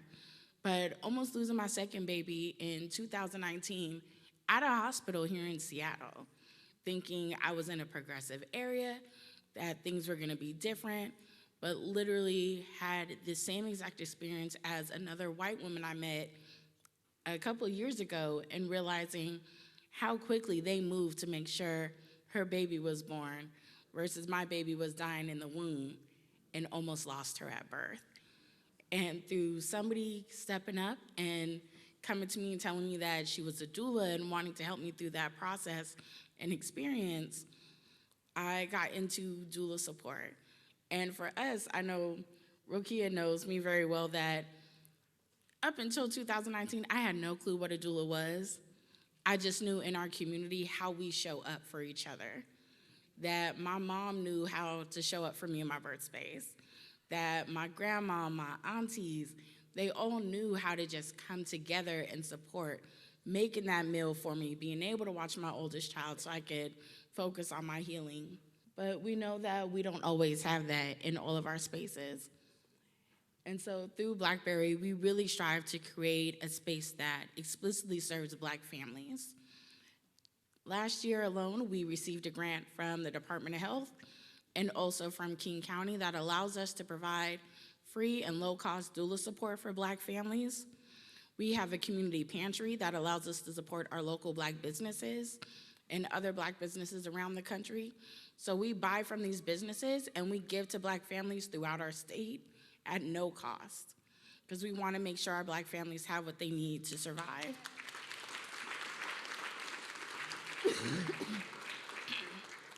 Another thing for us too is that we really focus on land ownership as well. We recognize that with our cultural spaces being developed, a lot of them we don't own them, we rent them. And that's including a lot of our birth centers. We want to make sure that we are here, we can pass that down and continue that legacy and keep these spaces in community well past once we're gone, that it is still here for the future generations. But my next slide had the logos of the other organizations that we work with, because we know that it takes community collaborative care to make sure that our families are thriving. So while Blackberry, we're providing that doula support, we're working with other Black doulas, Black midwives, Black lactation specialists.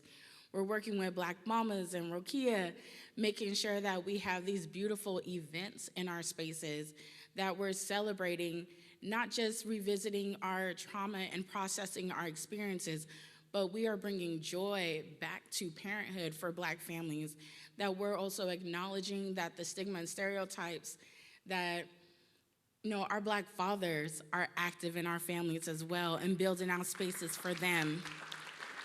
We recognize that we need access to food as well, and nobody should have to figure out whether or not they can get the support and services that they need or being able to feed their families. And it's why we work with a Black-founded food bank, making sure that we are providing food access to our families. It's why we also work with elders in our community as well, because we know that for a lot of our Black birth workers, that post-traumatic stress that we experience, a lot of us don't stay in practice past the 4th or 5th year. So we love being able to call on our elders, having them support us, making sure that we're taking our teachings and our ancestral practices and making sure that the next generation has them and we're making space for them.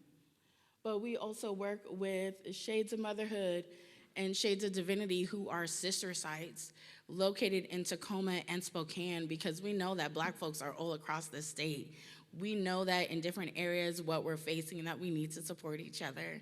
And then also with Being the Village, that is a local support group too, making sure that we're focusing on Black mental health as well. But I have come over my time, but just want to make sure folks know that there are other ways to be in contact with us, and we'll also be posting on social media about our local events, and hope to see everybody there too.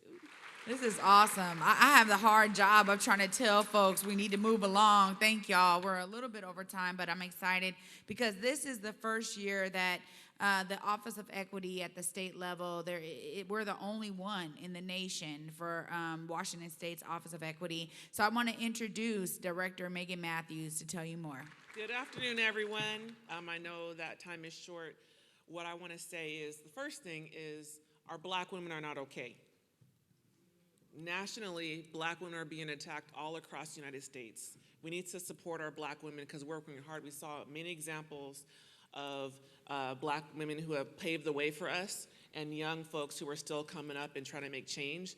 We need to support our Black women, and as the only Black woman state director in Washington state government, that includes me too.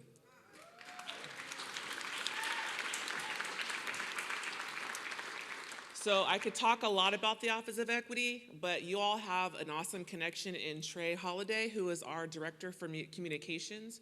We are laying the foundation for a strong communications network to make sure that we come and meet you, you all are informed, so that government can finally be of, by, and for the people. So what we are supposed to do is facilitate policy and systems change. What does that mean? We're supposed to help make sure that government's policies, so the paper, right, what's on paper, the practices, what we do, and our processes, how we do it, are finally bring about equity and justice for everyone, especially those who continue to be on the bottom of this racist, racial caste system in America and in Washington state. So that is what we are supposed to do. It means that even our small team of 33 people is working hard with agencies to make sure that the outcomes no longer oppress and continue to oppress people. And so I wanted to share that I'm excited. I'm born and raised Tacoma. I just want you to know that there are people inside your government that are fighting for you. And we know, and we are having the hard conversations, and there are few of us. So we do have opportunities, and we're doing some things to make it easier to get a government job. I remember talking about the firefighters. We want y'all to come work for the state too, because we need y'all. They need your voice. I grew up, I was born on a hilltop, and didn't have a lot of money. There's not a lot of perspectives for people like us in leadership. And so we need you so you can come along and we don't continue fighting by ourselves, because it's going to take the systems are upheld, created and upheld by people. So if people did it, people can undo it. And it's going to take all of us. And I know we have a lot of community members and organizations fighting and pushing and advocating. We also need people inside the system to help facilitate that change. So I look forward to hopefully working with you one day. Visit our website to learn more, and I'll be around too to answer more questions. Thank you. Yes, that website is equity.wa.gov. Y'all can go ahead and visit that website to learn more. Of course, now is the time that we get to hear from K.Y. King Garrett in the response. Let's give it up for him, y'all.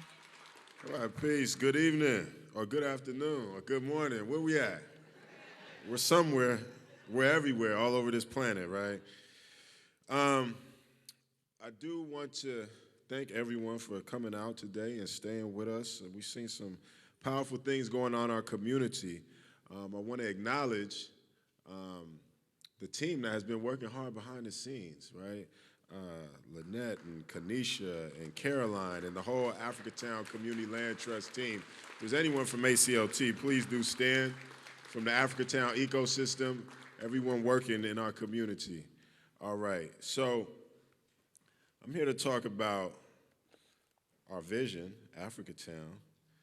Our vehicle, our primary vehicle is Africatown Community Land Trust, because without space, without a place to be, we can't be.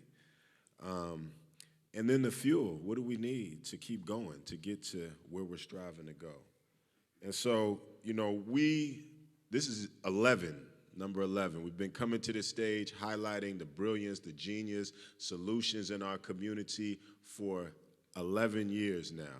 It's over 100 different things. So when people say nothing's going on, they're mistaken. And the fact that we have solutions, this is a solution-oriented event, not a problem, not a venting session. We acknowledge the problem, and then we look for solutions that are coming from our community and to get our community to be aware, and not just the community, but the policymakers, so that the policy is coming from the ground up, from the community up, and not from the top down, because we know how that doesn't work for our community. Let's see.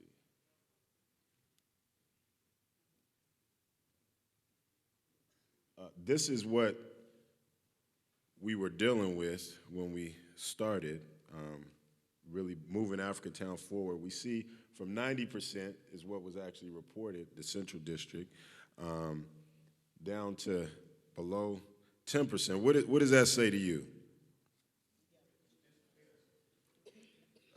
We know about Black Wall Street being bombed and the people being displaced, right? We know about terrorism and mob violence in Rosewood and many other places that drove Black communities out. What we see here is it happening in another way, the Seattle way, right? And it's been through policies and practices that have produced this. The effects are the same, just different ways of going about it. And slide, please. These are some of those. When we started in 2014, each year we see numbers get higher for some, and we've seen sometimes our numbers even go down. This last one shows we're still at less than half. The Constitution said we were what fraction? 3/5 of a person, right? But the stats today say we're not even half. But, slide please. We know that when we're talking about economics and income, it starts with what? Education. So when we see black children not performing at proficiency in math, 80% of them, then we know what the future holds, right? And that's why we have a slide, please. All right. So this is employment, because this is about the state of things, right? We want to talk about where we at and where we need to go. And you saw, and we've seen some great presentations. We're a little behind time, so I won't acknowledge and tell you the story that I heard from all those great presentations, but I'm sure you pulled it together.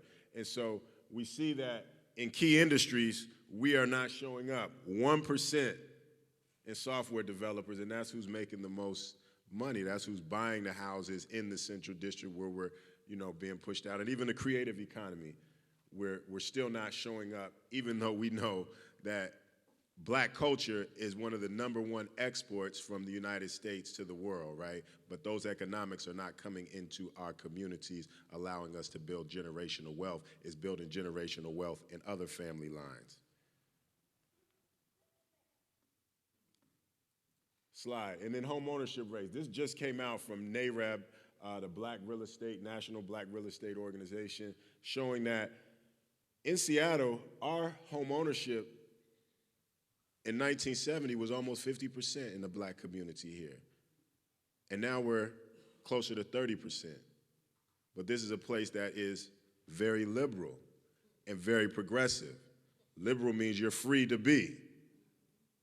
Progressive means you're making progress. But the numbers tell a different story, and we have to be real about the state of things so that we can what? Change things. So,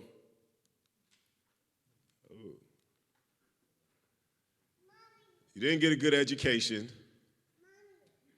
You didn't get a good job. You don't own property. Where does that leave you? What's this slide? Homeless. It says we represent 6% of the county population, but 30% of those experiencing homelessness, right? These are the problems that we've seen showing up. Whites represent 57% of the population and 36% of the homelessness. So these are, the math is not what? Right. This is a recent study from McKinsey, which is a big research company. It says in all of the counties, less than 0.1% of black people live in a county where there's actual equity. 0.1%, not 1%, 0.1%. And guess what? I hate to break it to you, but Martin Luther King Jr. County is not one of those counties where black people are at par and having equity. So we have to move from symbol, right, to substance. From rhetoric to reality. So these words that we hear in this environment a lot, and this just came out. So that's kind of where we've been when we started. That's really where a lot of things still are. But the narrative that there was no possible future for the black community in the Central District in Seattle is not one that we accepted when we got to working, right? And so we said, what does a different narrative look like where we're thriving, right? And we said no to the extinction narrative. You know, in 2014, when the Black Community Impact Alliance, when Africatown, State of Africatown was established, there was a conversation about the future of Seattle and anti-displacement, and black people in the Central District were not even a part of the conversation. It was just a foregone thought that we won't be here. We're gonna be used to bees. And you know used to bees don't make what? Honey, right? Okay. But we said, what does a future of thriving and vibrancy of black people look like that is honors the legacy, which you've heard about, Chief Harris and many others who established this community. I see Dr. Norwood Brooks here. I see George Staggers here. I see many that have spent time striving to serve and move things forward for our community. And when they make 2 steps forward, what usually happens? Right, but it's our time to take the baton, take the legacy that they established, learn from, take the best, learn from the rest, and move forward. And what we're striving to move forward to is a future, Africatown, our Black Wall Street, where we are thriving, not just surviving, but thriving. And the work that Africatown Community Land Trust does is related to addressing those various different issues, right? Housing, place to live was first. If you have no living quarters in a space, then you're not gonna be there that much. And if you have no business in a community, somebody told me you have no business in that community, right? So housing, supporting our businesses, supporting our young people to be on track, right? To take those jobs in the future, to not be eliminated by AI, right? Not be replaced by automation, but to be designing, creating, and controlling the AI and the automation, which is what's happening through the William Grove Center and with partnerships like Avela. And then Banu Community Home was established to address that future as well, addressing our homelessness. And so, can we get there? Can we get to this place of thriving? You know, most of us don't show up because we just don't believe it's going to change. We don't believe we have any power to make any things happen. So we just say, well, let's just turn on the TV and watch the game. Let's watch Real Housewives. Let's just escape when we get a break from being microaggressed and macroaggressed against every single day, right? Let me just breathe for a second and then get back to getting my whips, my lashes, right? But I think what our work is, and this is something that Dominique said as well, it's not about a nonprofit. It's not about a program. We are not going to program or nonprofit our way out of our current circumstances, right? But we have to think about how resources are deployed and how they connect to get us to the place where we're striving to go, right? So we love our ribbon cuttings and our groundbreakings and, different things like that. But what is the sum? It's a vibrant and thriving community. That's where we're striving to get to, right? And transformative impact. We have to move from transactions to transformation. Transformation means what? To change the form of something, right? And if you go to 23rd and Union today, you can see evidence. You look at all the corners where we were not involved, and you don't see black businesses, you don't see black people live in the buildings, and then you go down to 24th, and when we really got in, you see, Liberty Bank, leased up 90% black. You got Earl still there, not displaced out of the community at 30 years. Cafe Evolve, and you see Communion, world-recognized restaurant, right? Right there. You go across the street. You got Art Noir there now. You got Jerk Shack there. Right? You saw some of these images. You got Resole, right? So we see a transformation, the beginning. We see a renaissance. 10 years later, you see the actual fruits of what? A lot of difficult labor. Against what? That's what Tupac said, right? He had a poem that said, the rose that what? Grew from the concrete. Africatown is a rose growing through the concrete, right? All of the businesses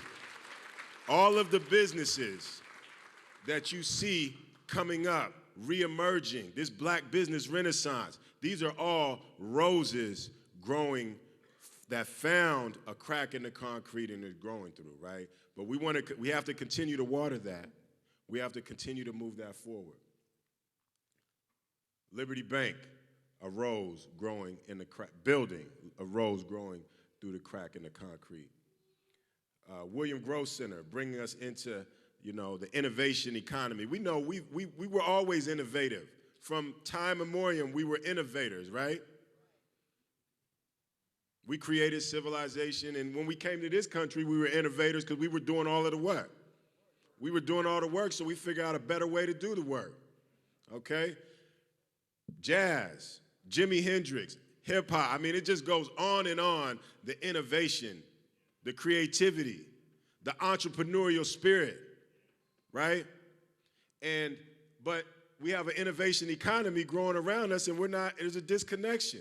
That's why the William Grove Center was created, bringing our community back together, replanting the roots. This is proof of our possibilities, what's possible. Our young people need to know you can envision something and build something and own something in our community. You can make things happen. It doesn't just have to happen to you, and we have to embed that in them, and they have to see it. They have to be able to touch it, and they need to be connected with the legacies that exist in their own families, in their own communities, not just in history books. Every family is a history book, okay? And this is about building what? Our legacy what? Together. All right? So those are some of the, proof of concept is what we look at it. Our work is really to go to impact at scale, real transformative action, impact, right? Changing, shaping the future. But what we know, now that we have a proof of concept, to get to impact at scale, what's it gonna take? What's it gonna take? Pay the what? Pay the fee, right? We know it can be done. We know how to do it. We've shown you over the last 10 years, we've shown what is possible. On one corner, 23rd and Union. But it doesn't have to be limited to that one corner. 23rd and Cherry, Martin Luther King and Union, Martin Luther King and Cherry, Yesler, Jackson, Henderson, Genesee, right? Impact at scale, that means we need the resources.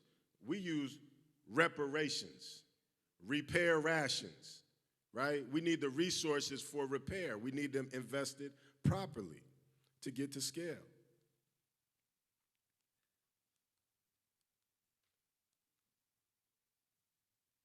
Now, this says that a recent study right here in King County estimates that between $5 billion and $16 billion has been stolen from the black community, right? So when we talk about reparations, we're not looking for a handout. Just pay us what you owe us, right? It's not a handout.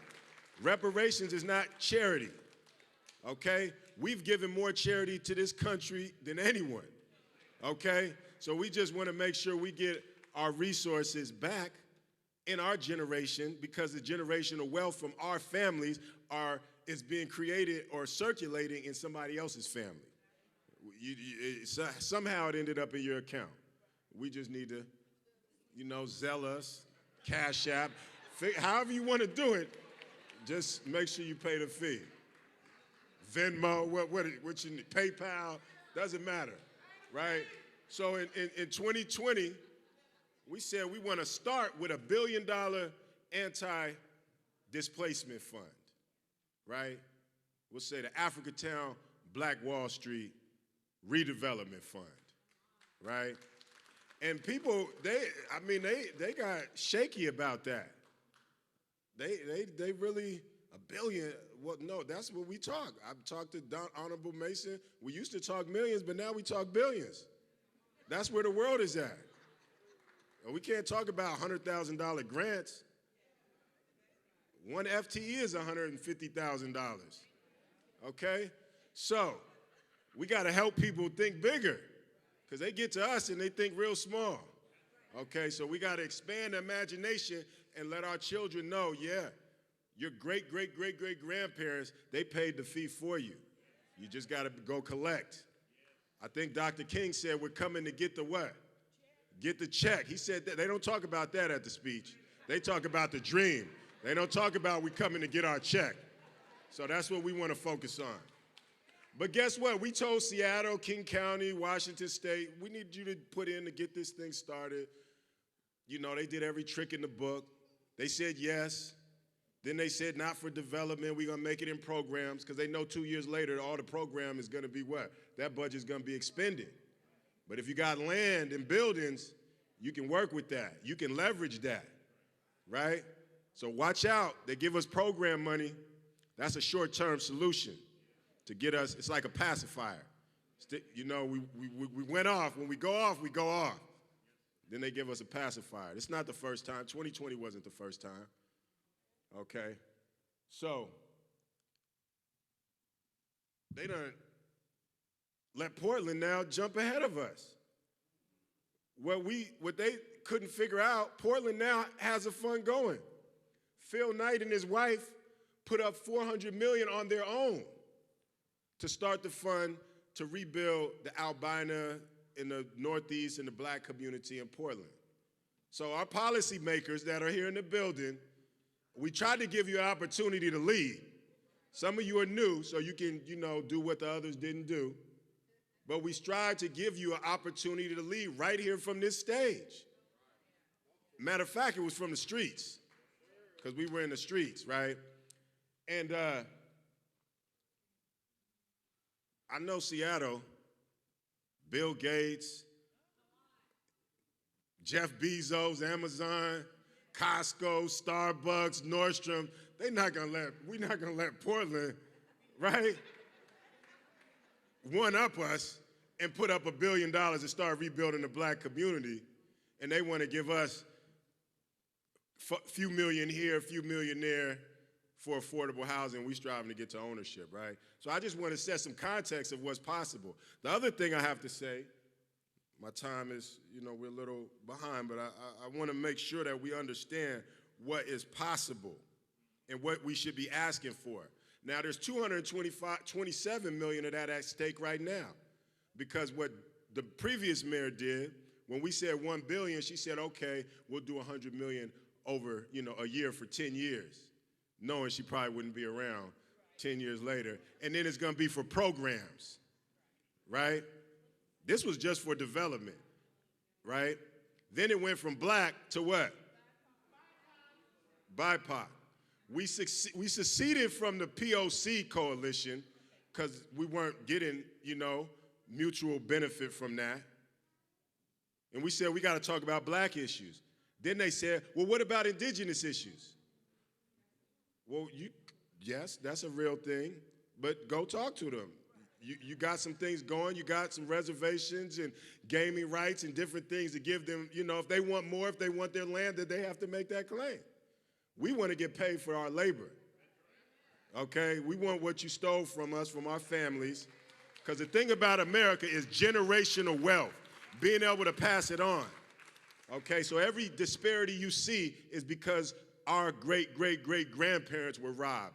But really, our grandparents were robbed, then our parents were robbed, and we still getting robbed, because if you got black people on your wall, when you get an appraisal, you might lose $500,000 in equity.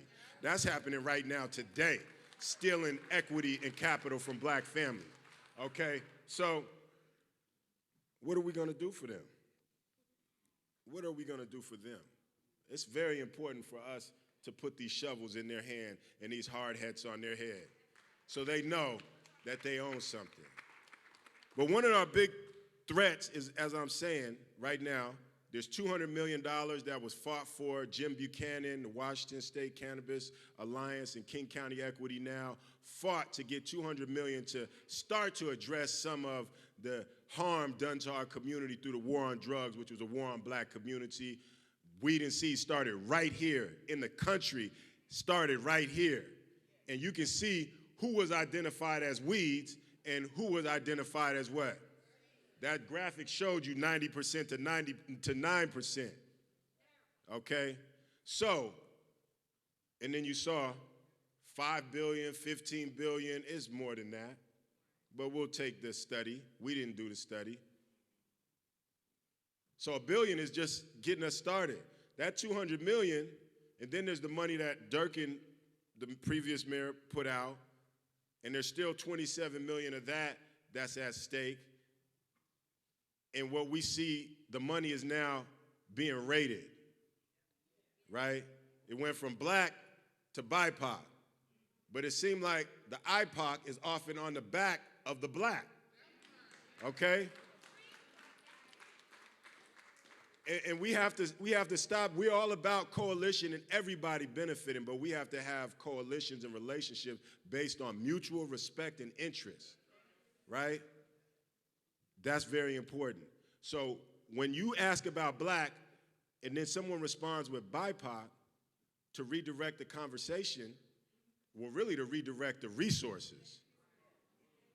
That is a form of, that's no different than when people said Black lives matter, and then what they say? Well, all lives matter. Okay? That is anti-black. Okay? And you just need to stop it right there when we address these things. And so we should not be competing with organizations that are not based in and rooted in our community for resources that are supposed to impact our community. We're about control over the resources that are supposed to impact our community. So right now, the $200 million, and Honorable Don Mason spoke to this, is under attack. We have a Senator, Bob Hasagawa, put in an amendment to redirect the resources. Black people did all the fighting, okay? Then they said, oh, well, we need to add indigenous. They were negatively impacted by these statistics. And then we need to add the Latin community. They were negatively impacted. And now so now we're back to the same game. But when the work was being done, no one was fighting these issues, okay? So that's disrespectful. And you can't have a good coalition when there's disrespect. We have to start with mutual respect. We want to work with everybody. But it seems like everybody wants to work us. Okay? We're not doing that going forward. Okay? All right? So there's going to be information coming out so you can let your elected officials. The one thing about being spread out now, we got representation in all these different places. So you send your elected official. If you're in Skyway, Bob Hasagawa he's District 11, okay? Let them know this is unacceptable. Anti-black policy, which this amendment is unacceptable, okay? And then from there, all of the resources that's supposed to be for our community, we need to protect those resources for them, because they'll get to the time that come to the lunch counter, and there's no food left after their family did all the fighting to get the food. That sounds familiar. What does that sound like? Thank you. Okay? Thank you. And we're past that, right? So I just wanted to, when we talk about the state of Africatown, I want to just let us know it's still state of emergency for black people in this city, in this county, and in this state. But we do have, when the pandemic started, they went working to get what? A vaccine, to get a solution. Then once they found a solution, they put the resources behind it to get it to everybody. So we're in the crisis, but we found what? Solutions. Last 10 years, we've been putting solutions on this stage. You saw more solutions on this stage, right? Now we need the investment to make sure that all of our community can feel the impact of the solution. It takes resources, and there's billions of dollars out there. There's public, and we live in one of the richest cities and regions in this country that says it wants to be progressive. We're here to help. Okay? We're here to help. Right? Stop freaking, what? Call Beacon, right? Call Africatown. Call our community. We got this. But we saw our young champs get the stage, and they gave us an example. The first thing when you learn in boxing, and I appreciate Kevin, and I take my son over there, and they just do nothing but show him love. The first rule of boxing is what? Protect yourself at all times, okay? And we have to get back to not just protecting ourselves, but protecting our children, because there's people that they don't have no regard, okay? And so in the spirit of champ boxing, we're gonna be champs for our children and not what? Chumps. Champs, not chumps. Let me hear you say champs, not chumps. We're done being chumps. Malcolm X told us we get treated like a chump, political football every election. It's an election year, okay? So the agenda has to say black, then it says reparations, then it says tangible, okay? My time is up, but there's also a $1 billion housing levy that just passed. One thing we didn't tell you about Africatown Plaza is that we got over 50% black contractors awarded on that project, over a $60 million project, right? A black general contractor in the prime JV. They say they want it, but they just haven't been able to figure out how to do it. All of these projects that are going into this $1 billion levy, they need to have their numbers up. Now, what's that gonna create? Businesses, generational wealth, jobs in the community, right? So this $1 billion, this is money that's on the table now. I know we have some city council members in here, right? The mayor's not here today, but we need to look at how this $1 billion, which is actually gonna be leveraged into probably about $5 billion in development, because the city puts its money in and the other money comes in, right? And how is that gonna help make sure that we have a thriving black community in Seattle? In the one Seattle. We don't want one black person left in the one Seattle, right? We wanna be thriving here with a community. So these are some specific things when we talk about the state of Africatown. We see our challenges, but we also see our what? Opportunities. And we have to seize the opportunities. $200 million at the state right now, $20 million, $25 million at the city in the participatory that was supposed to be allocated to the black community, okay? Then we got a $1 billion housing levy, and there's a lot more. There's a behavioral health levy that just passed, probably another $1 billion. So we need to go and make sure that we get our share of that for our community.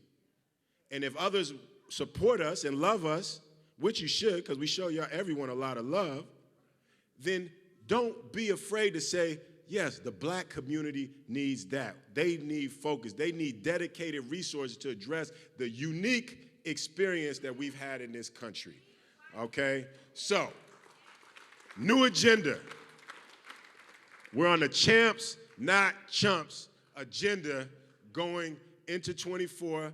Our board vice president came back from Africa with Dr. Kwesi. She said, Sister Jacqueline, she said, more in 24. Let me hear you say more in 24. All right, thank y'all. P. Let's give it up for council member for this district right here, Joy Hollingsworth, y'all. Hey, good afternoon. I know we're afternoon. We started in the morning, now we're afternoon, and I know we're a little over time, so I'll be very brief. Thank you, Africatown. This is one of my favorite events to come to because we get to network, connect, build community, hear the state of our community and black community. I'm not scared to say black. That was one thing on the campaign trail. I was always talking about black issues. One of the things last year when I came to here to Africatown, one of the things that stuck out with me, and this is in my office right now, so down on the second floor in my office, I have the average household income for black families. We saw it up there, it was $42,500. The average household income, $42,500. The average net worth for a black family is $25,000. 50% of black families in our city have 0% net worth. And those numbers are literally in my office because when we're talking about homelessness, when we're talking about affordability, generational wealth, health disparities, education, it all stems from the income wealth gap within our city. And everyone has an important role. When I would talk to black leaders, they would tell me, well, what's your black agenda? Even Y. King said to me, what's your black agenda? What's your agenda for the black community? This is going to be our agenda for the black community. What can we figure out how to move forward? And I just saw it from all the people speaking today. I saw it from Y. King speaking today. what are we doing to move it forward? Where we are now and how we're moving forward. And for me, the biggest thing is economic mobility. How do we figure out how we're gonna continue to invest in our people, for people to be able to have economic mobility, for us to move out of where we're at right now? And our city has a ton of plans. We have our Seattle Transportation Plan, we have a comp plan coming up, we have a move levy coming up, we have Sound Transit 3 that puts in $12 billion all the way from, that's gonna do West Seattle all the way over to Ballard. We have all these investments coming in. And one of the things I'm constantly asking, how many black contractors do we have connected to these projects? How many black people do we have connected to these projects? Contractors, developers, architects, community folks. How many black folks do we have connected to these projects? Because right now, we have a ton of money in our city. There's a lot of investments going on, but a lot of times our community is left out from these integral projects. And it's important because that money that goes when that black contractor is on that project, that goes right back into our community, big time. And so the five things that I have on here that I heard: home ownership, shout out to Shikundi, Black Legacy homeowners. When I was knocking through the Central District, I'd see all these signs around here. Black home ownership is gonna be huge in our community. How do we retain homes? How do we purchase homes? And how do we pass them down? I'm lucky enough to live in the house my grandmother bought in 1947, still on the corner. I am lucky. I am so lucky. But I know that a lot of people don't have that. And so how do we be able to put that back into our community? The second thing is small businesses. Small businesses for our community, the sectors that are incredibly profitable. So understanding that's construction, building, trades, contracting, tech, spaces we don't see ourselves in, that we need to see ourselves in. Third thing, workforce development. The one thing I heard from the William Gross Center that I'm so glad that you guys brought up, and I saw I have 2 minutes, or less than 2 minutes, so I'll be fast. The average age of a farmer, and this is what is so important, average age of a farmer in America is 65 years old. By 2050, we're gonna have to grow double the food that we have in the country. When Bill Gates got divorced and his assets were all on the table, we got to see the amazing amount of wealth, but the one thing that we missed was he is the largest landowner of private farm in the entire country. What does Bill Gates know that we do not know?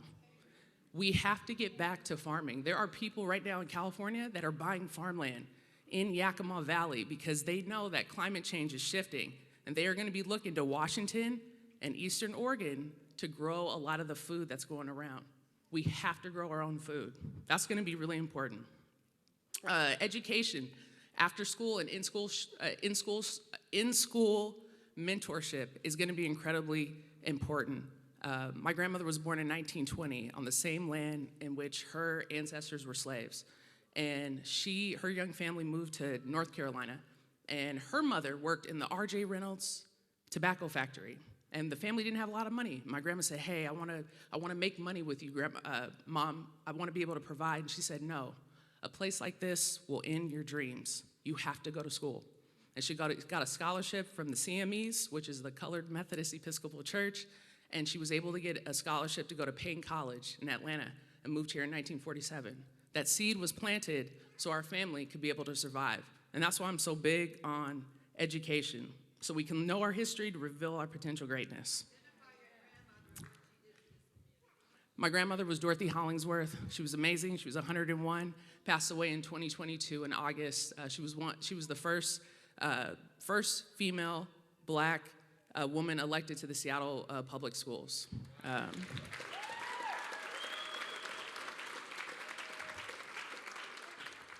Sometimes I get that wrong, but that's what she did.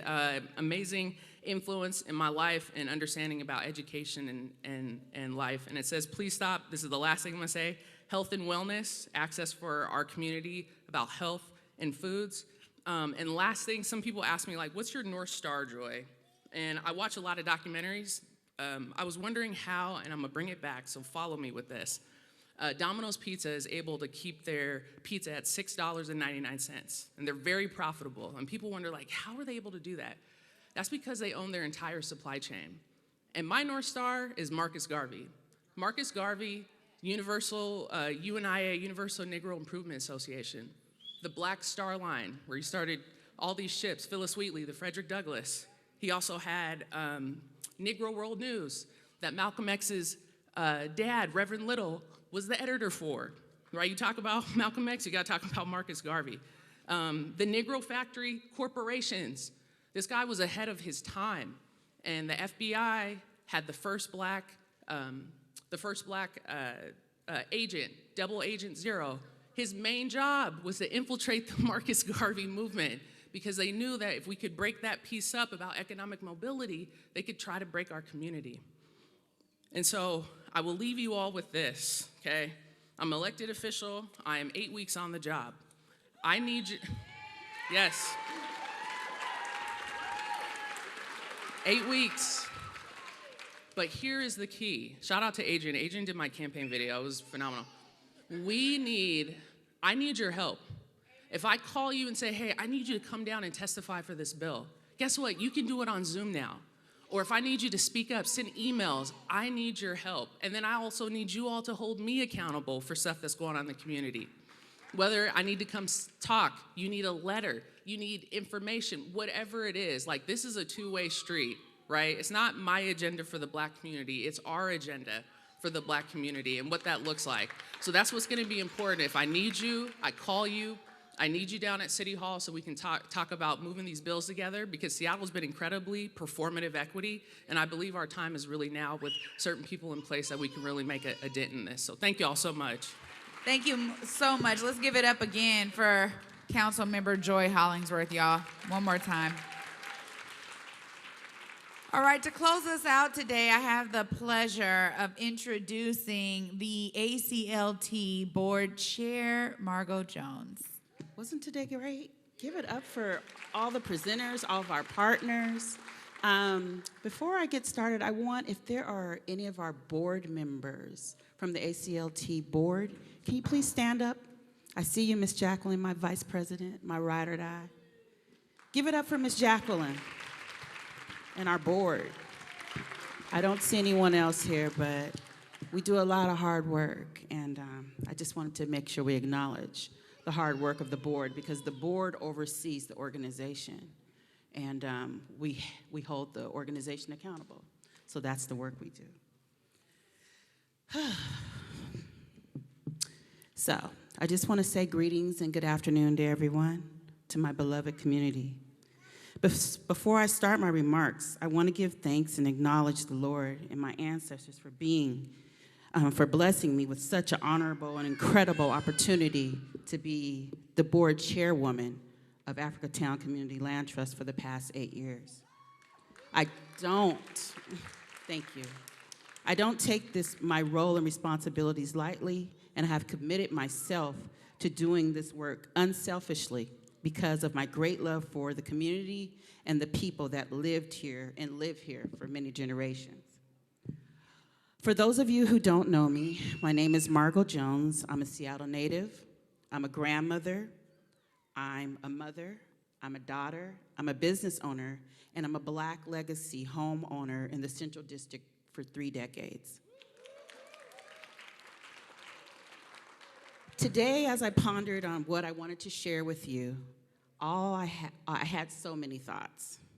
But the words that I kept hearing were vision, inspiration, hope, unity, and responsibility. As I kept having these flashbacks of the CD and what it used to be, I just had like these thoughts of where I wanted it to be and how I wanted to go back. One thing about me is I'm super duper old school. And I have this thing about keeping things the way they used to be. I'm sure I'm not the only one in here that can relate to wanting to see the CD or Seattle the way it used to be, right? Something I want to do is ask everyone to close their eyes for a moment. Now, with this exercise, I might go over a few people's heads that haven't lived in the area for over 10 years. But please, know that this exercise is not to exclude you, but to help you feel the presence of what our great community used to look like. Now, let's think about some of our great landmarks and favorite places we used to visit. Do you remember going to Jordan's to get your prescriptions late at night, or when grocery outlet used to be Rogers? I know you remember the promenade with Red Apple, with Joy Unlimited Bookstore, Welch's Hardware, or being able to go pay your light bill at the neighborhood service center. Do you remember BJ's Beauty Supply? Do you remember Frank's Corner Store? Do you remember R&L's Good Barbecue? Or SOIC before it was SVI?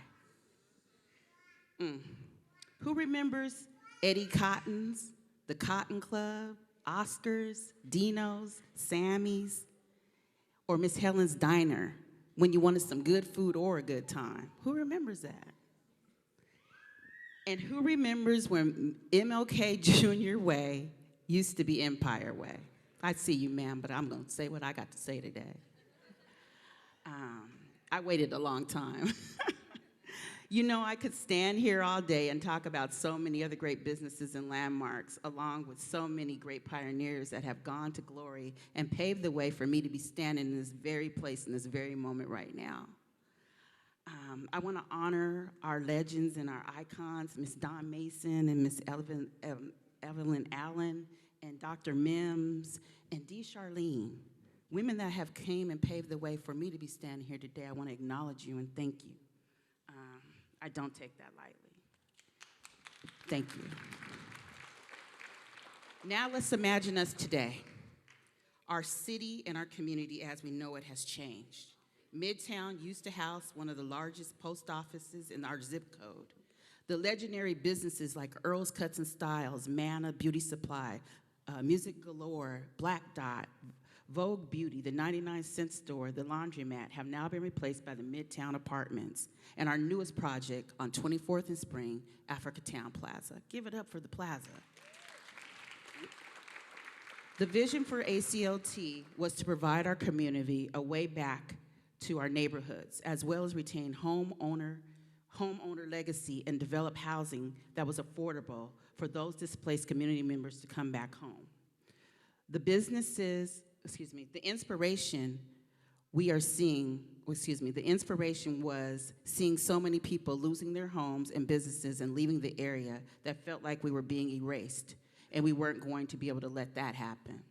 We have a responsibility to grab the baton that was placed in our hands and move in unity to help us keep what was once a very prosperous and thriving community alive. My hope is that we can continue to do this through your support. Since the beginning of ACLT in 2014, we have become recognized as a leading voice with a compelling vision for an inclusive Seattle, with forward-thinking initiatives having real impact real impact within our community. The next several years promise to be exciting ones for ACLT. The organization will continue to have a positive impact on the communities we serve, and our board of directors and trusted advisors will play a central role in that important work. If you wish to be considered as a candidate for the board of directors or advisor, please visit our table out front and inquire about an application. As our program comes to a close, we reflect on the stories of impact shared and the milestones celebrated this past year. The road to transformative impact is laid only and paved by the contributions of each of you. These numbers, data, these stats all fall flat without the lives they continue to touch and impact. Let's continue to build our legacy together.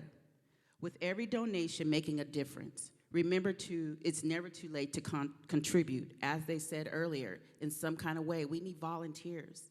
We need supports financially, but we most of all need people on the ground. Please stop, okay. We need people on the ground to help support us. Together, we are laying the groundwork for generations to come. Thank you for sharing your time with us today and your continued support working together as we imagine and create Africatown. Thank you.